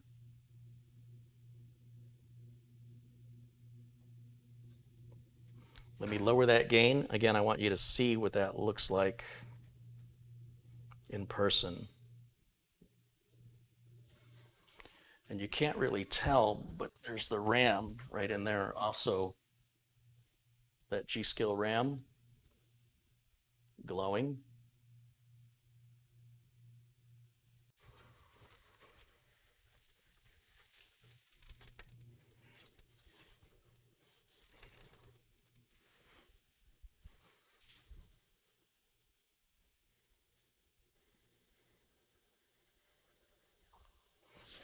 And while you guys get hypnotized by that, let me take a look for a newer BIOS. Let's see, we'll got Z490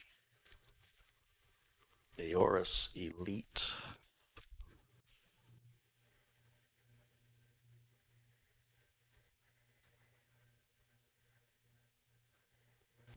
And the latest BIOS on this board is F5D. So let me download that and move that to a flash drive, and we'll update the BIOS.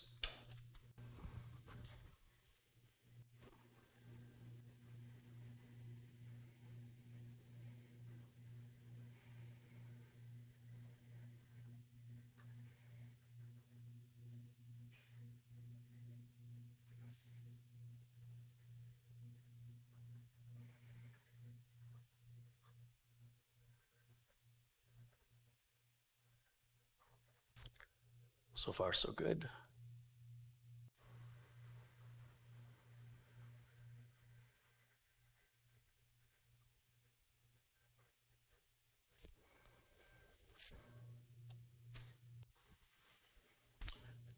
I know I've got a USB port up here somewhere. Might as well check and make sure those USB ports work, right? Let's go back over to camera 2. Q flash.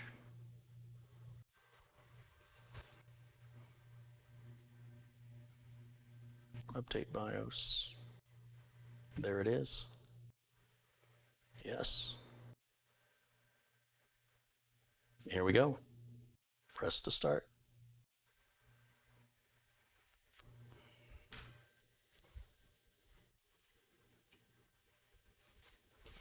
Again, all hands off when you're flashing a BIOS. Leave the system alone. Don't touch the keyboard. Don't touch the mouse. Just leave it be.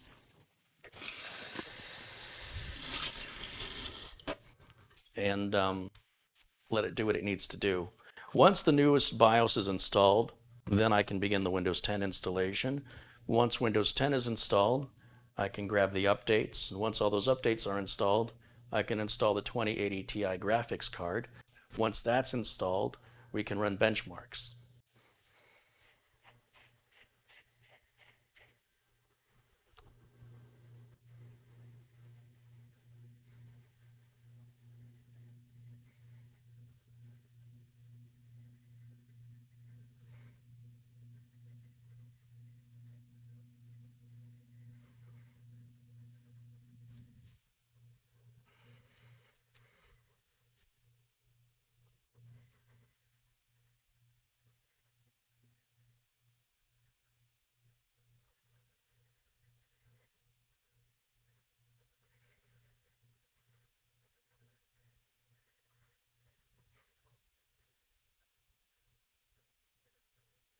No, I better not hear from Marty telling me he wants me to build him one of these, because that's probably going to cost over $200 to ship. Don't you do it, Marty. Don't you do it. I heard from Marty the other day. He sounds like he's on the way of recovery. He's doing better, on the mend, as they say. It's good to hear.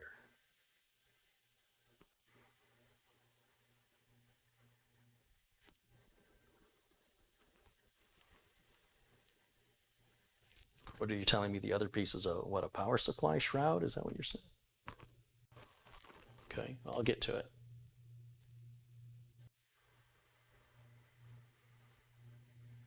Rebooting in 5 seconds. 3, 2, 1. Here we go. Again, it's all hands off. I'm just letting the system do all of this on its own. Michael Dane says, I want you to build me one. Well, Michael, you're only in Texas, right? So that wouldn't be too bad, but I don't know how I'm going to get it in the car and get it out of the car into the FedEx store. And then the guy at FedEx is probably going to quit.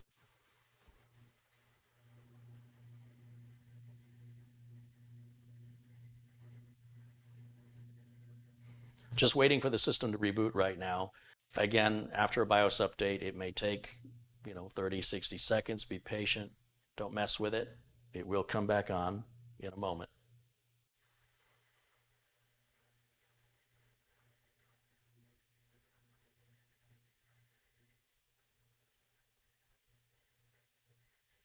The Noctua cooler is very quiet. I don't hear it at all. Michael says he lives in Ohio. Oh, never mind, Michael. Shipping that Be Quiet case was $158, I want to say. And this is much heavier. All right, there we're at BIOS version F5D now. That's confirmed. So I'm going to pull the flash drive out of here. We're done with that. And next I will grab my Windows 10 flash drive. And we can start the Windows 10 install on here right now. So plugging the Windows 10 flash drive into the back of the computer. Okay, that's done. And then I'm going to, well, I guess I don't have a reset button. So I guess I just hit the power button and then power it back on. Again, I'm not making any changes to the BIOS, leaving everything at defaults. And it should just automatically start to that flash drive that has Windows 10 on it and begin the Windows 10 installation process.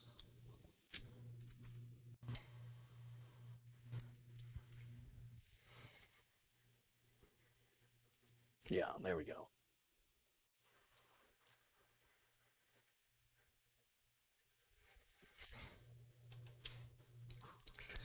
So, let's see here. Next, install.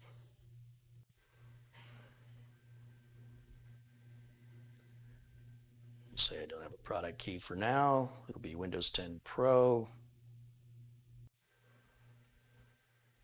Should see the Samsung drive when we do custom. Yeah, there it is, 2 terabytes. Next. And now we wait.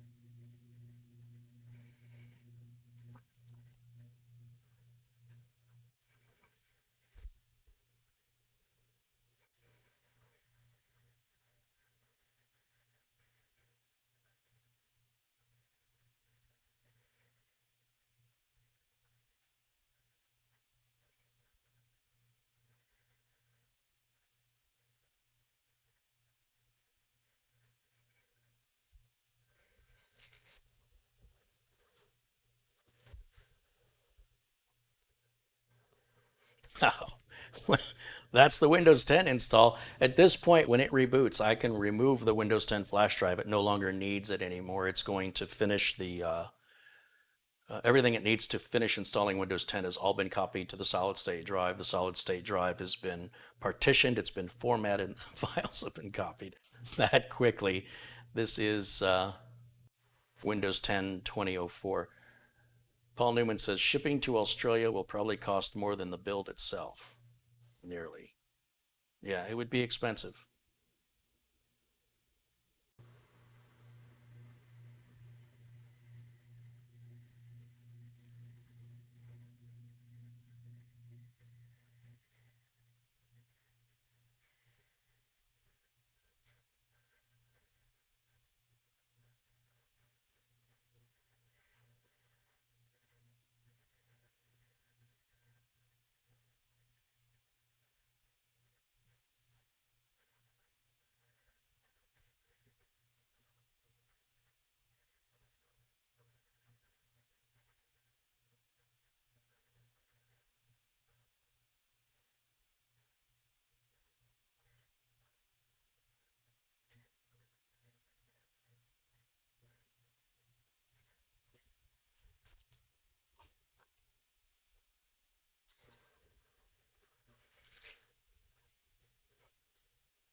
United States, yes. Yes. Skip. I don't have internet. Continue with limited setup. Let's call this user.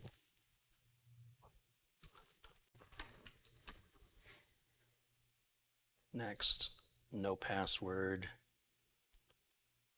Turn off, turn off, turn off, turn off, turn off. And there's one more down here. Turn that one off. Accept. No, no.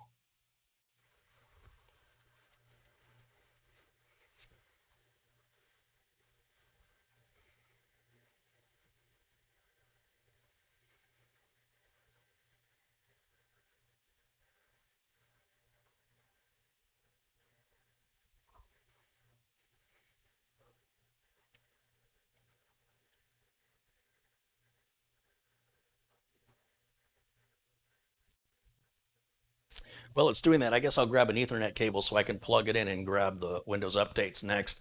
And even that should happen relatively quickly here.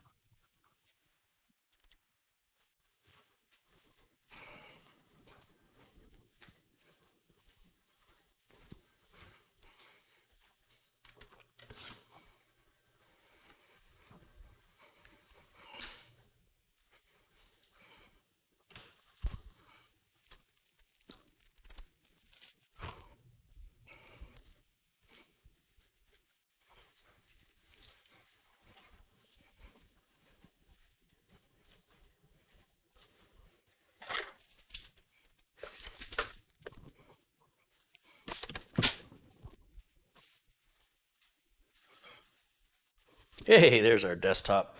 All right, now I can plug in the network. I avoid plugging the network in until after I've created my user account, or Microsoft will force you to create a Microsoft account. It will force it on you. But now, because we did it in that order, it doesn't force us. We can keep the local account, which is what I like to have.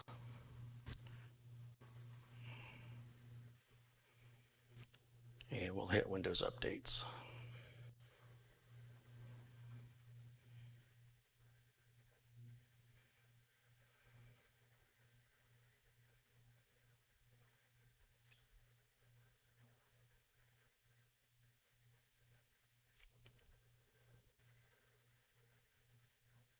So we're going to let this update, and then I'm going to take some of these boxes out to the recycle bin. So I'm going to just mute my audio for a moment, and I'll be right back.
Okay, that's our first round. Let's go back, do some more.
I wonder what that's all about. Is it still updating something in the background?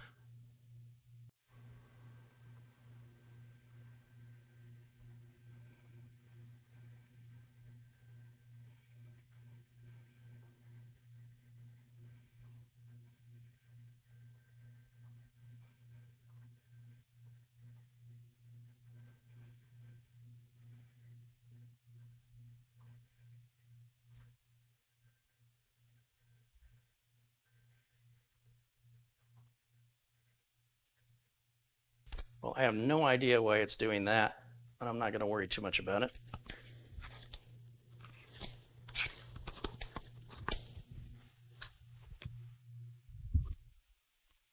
Not yet, anyway.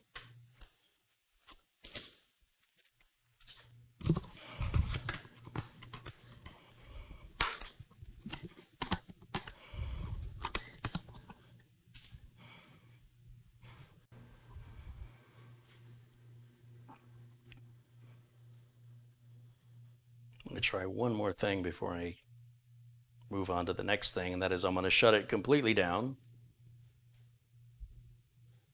That didn't take very long. And we'll turn it back on.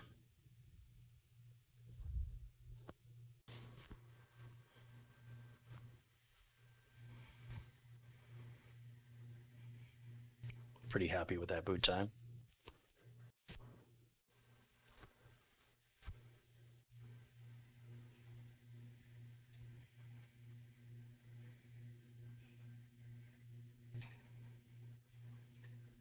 Still going to do that. Whatever it wants from Intel, I can pull another way too, which is I'll just use the Intel Update Assistant. Is that what it's called? Driver Assistant, something like that.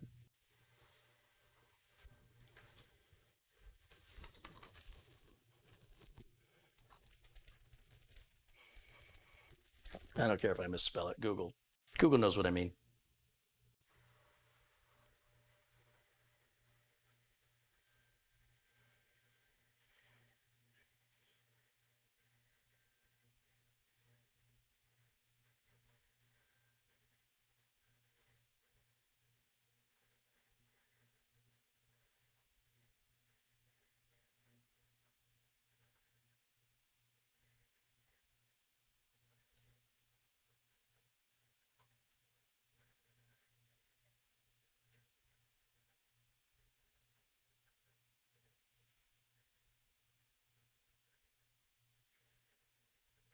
And let's see what it does now.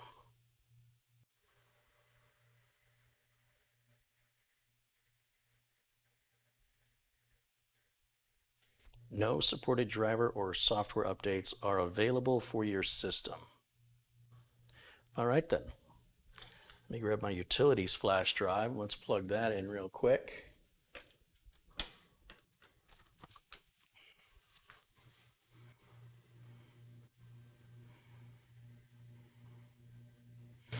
And we'll grab Uncle Carey's Windows 10 optimizer. And let's grab the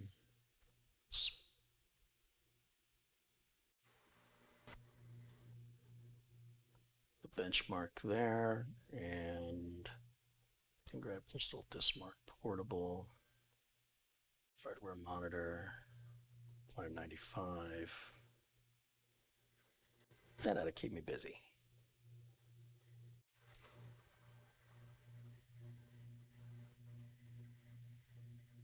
Yeah, we can run that time spy demo when we get the graphics card put in. And we'll run the optimizer real quick.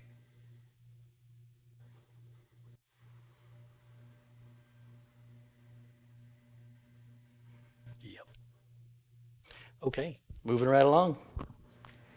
I guess I can bring this up. I think you guys have got a good idea what those lights look like now, so I can bring the lighting back up in here.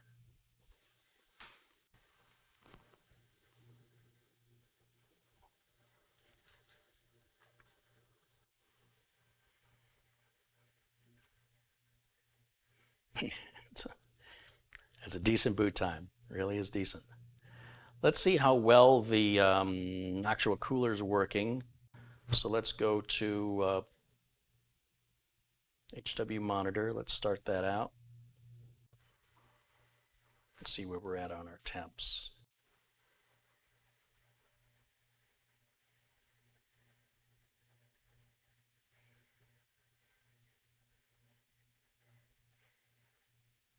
Okay, we're running Prime 95. We're full speed. This gives us a different amount of temperatures than I'm accustomed to seeing.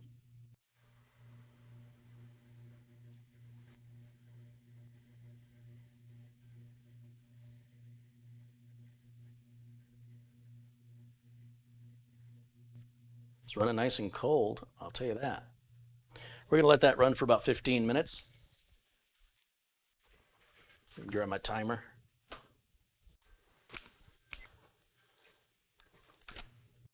We'll see how it performs.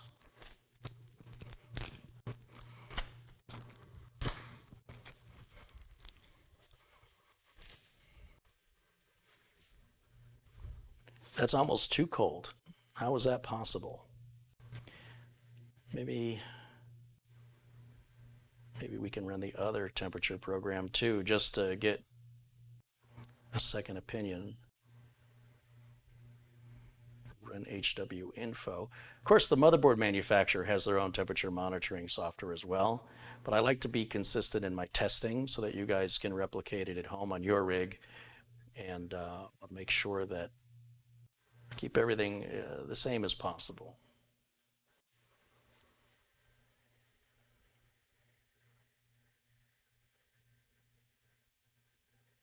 Where are my sensors? Sensors.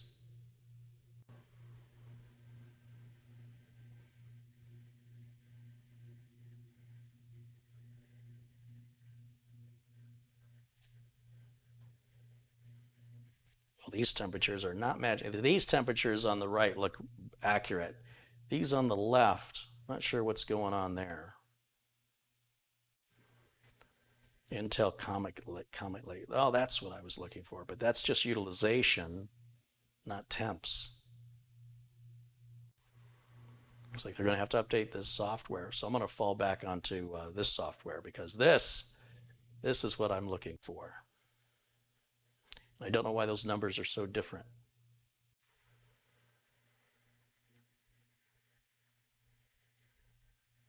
But we'll let that continue to run. Temps are looking really good though.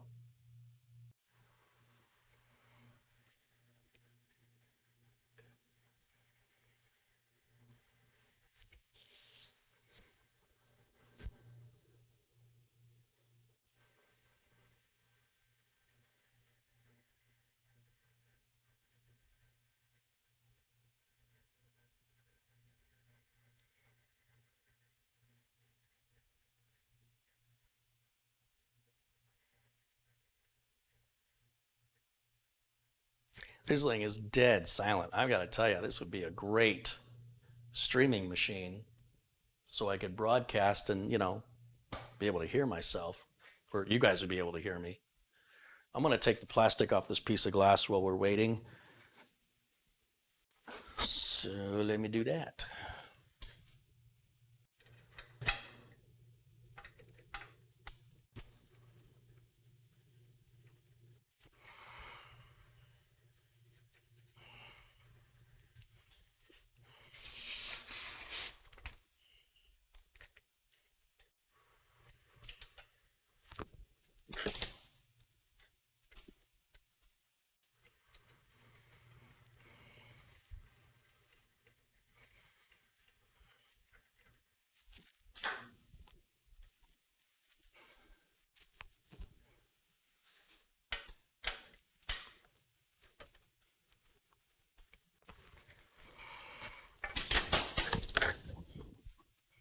you see me catch that?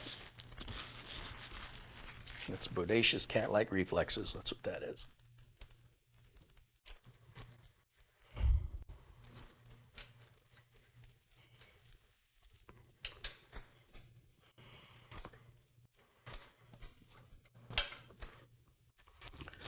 So I don't think we're going to get the graphics card installed tonight. It's already nearly 7 p.m. my time, so I think we'll save that maybe for Monday. And I'm going to put everything back together so I don't forget how it all goes back together. I better do it while it's fresh on my mind.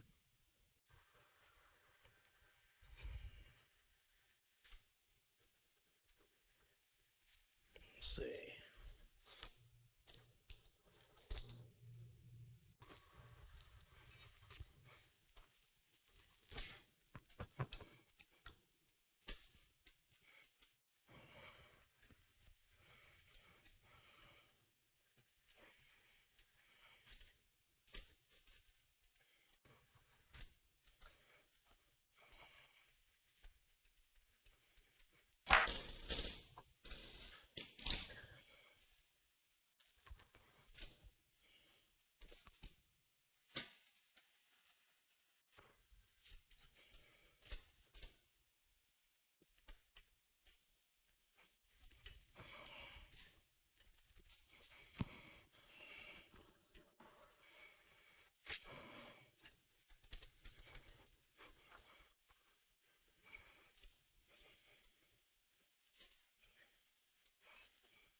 About 7 minutes into the test.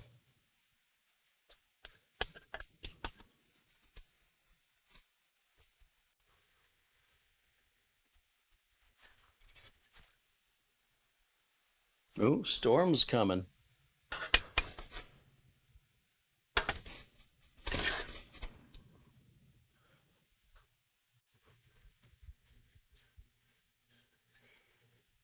I have to remember how this glass goes on. So I knew that was going to be a problem. I knew I was going to forget.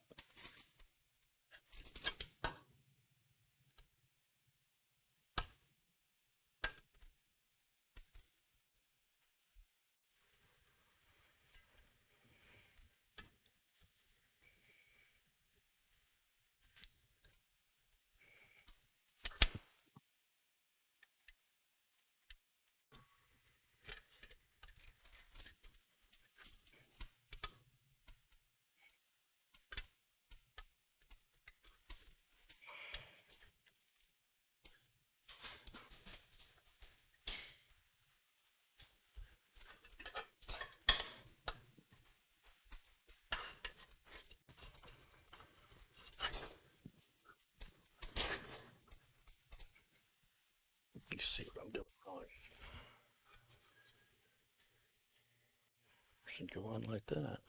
Yeah, yep. And his fingerprints all over the glass now that I'm handling it so much.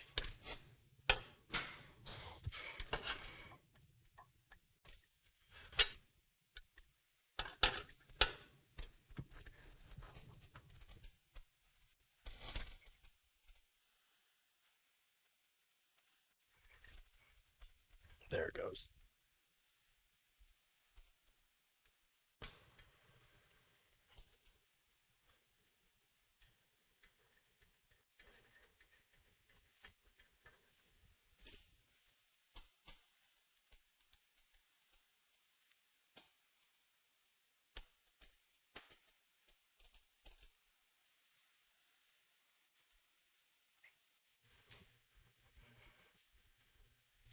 So we're just nearly 10 minutes in, and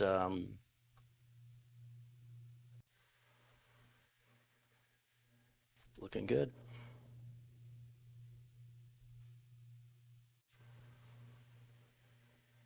Temps are really, really, really good. Really good, if those are accurate numbers.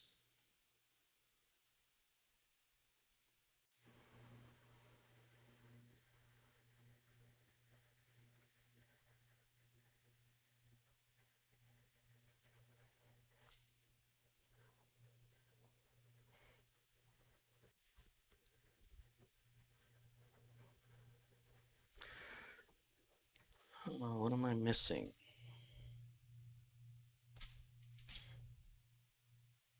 So the brackets. There's the other piece of glass that goes on there. I guess I can put that on just to get it out of the way. Once again, I don't want to misplace anything or forget how it goes together. So if I put it back now, and we can revisit it on Monday to do the GPU install. I've got a 2080 Ti, RTX 2080 Ti that's going in here.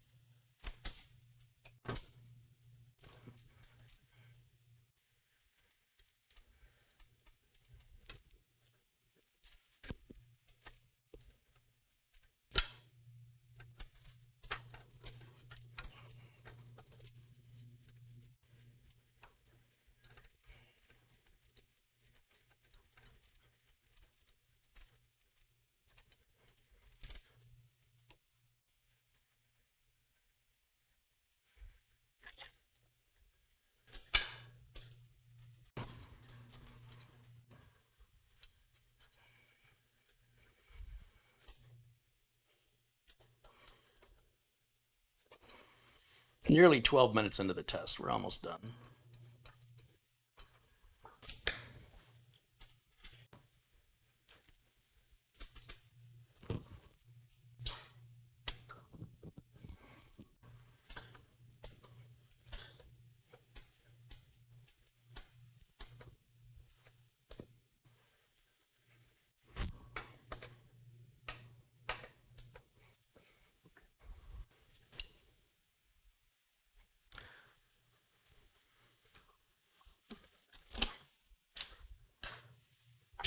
I'm going to put all of the spare documentation, spare parts, all that's going to go into the empty motherboard box.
I'm keeping all the extra cooler stuff in its own separate bag so it doesn't get confused with anything else. Take those 4 screws and put them in here so we don't lose that. These will go in there as well. Yeah. If these brackets will fit, we'll put them in there to keep them out of the way as well. Keep everything together so over the weekend when things get moved around, won't misplace anything. This is our RTX 2080 Ti that will go in on Monday. I think on Monday.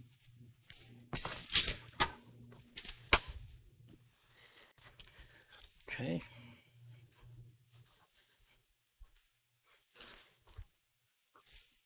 Oh, I missed a bunch of documentation.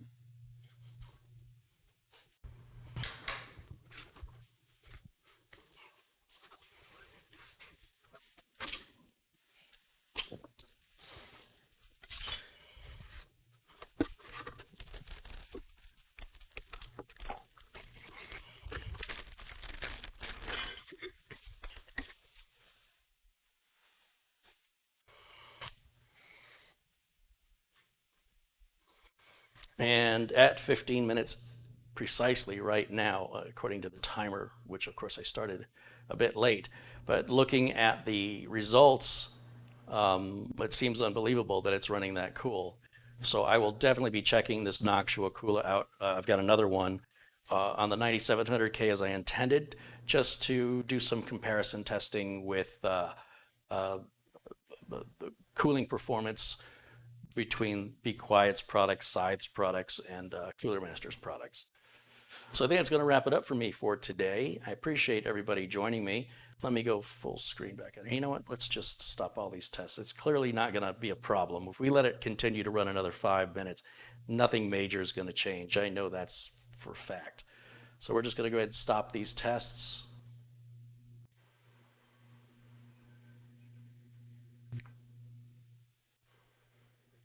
And of course, we're going to see those temps fall very quickly back down into the 30-degree range. It's beautiful, absolutely beautiful. Those are great numbers. Real quick on the Dismark portable, Crystal Dismark, we'll just make sure we're running in the 3500 range on the Samsung drive. I still have the Samsung Magician software to install and the Samsung NVMe driver, which I will also do on Monday as well. You can see there's still a couple of hours more work to be done on the system. I am seeing the 3400, that's right in the ballpark of where we need to be. And ideally our write speeds will be right up there, right alongside. We're going to find out here in just a moment.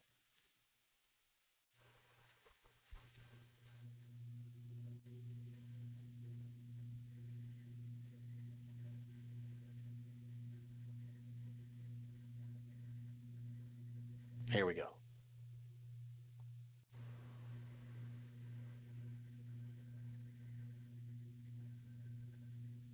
Oh yeah, I'm real happy with that. Yeah, absolutely. Fantastic, beautiful, love it, happy.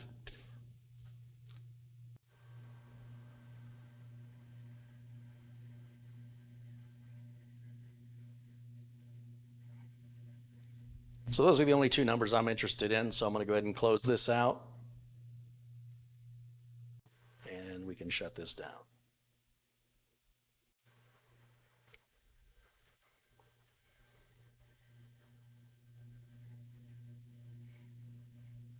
Thanks you guys so much for watching. I appreciate all of your support, your kindness, your contributions. And a shout out to everybody who's contributed during today's broadcast. That's Voodoo Alpha and Digger, Abdul Azim Patel, Glenn's Music, Jeff Noble, Thomas Robinson, Dale Maluk with a couple of contributions there. There were 20 bucks each. Very generous of you, Dale. Thank you. Rick Hubbard, as always, I appreciate your support and contributions. Paul Stallion 48, George Z and Red Dragon, Brendan Looney, Timothy Wers, John Rice Sterling, Rob Gurley, Michael Dane, Jeff 0000, Mr. Spock, $100 contribution from Thomas Backenstow. Thank you, Thomas. Michael Harico with a $10 contribution, and Chris Kingan, Stuart McMillan, John Spartan, Frankie B with also a $100 contribution towards the channel. Thanks you guys so much. That just about covers half the price of that case. Glenn's Music kicked us off with our first contribution earlier today. Thanks you guys so much for supporting the show any way you do it, whether financially, through sharing the links on social media, hanging out in the chat. It's a lot of fun. I hope you enjoyed this build. I definitely had a better time doing this because it was just something different for me. And of course, we're not done yet. There's still a little bit more work to be done, but all the heavy lifting, well, the heavy lifting is yet to come because I got to get it off the counter. Rain When Full just contributed $2 Canadian.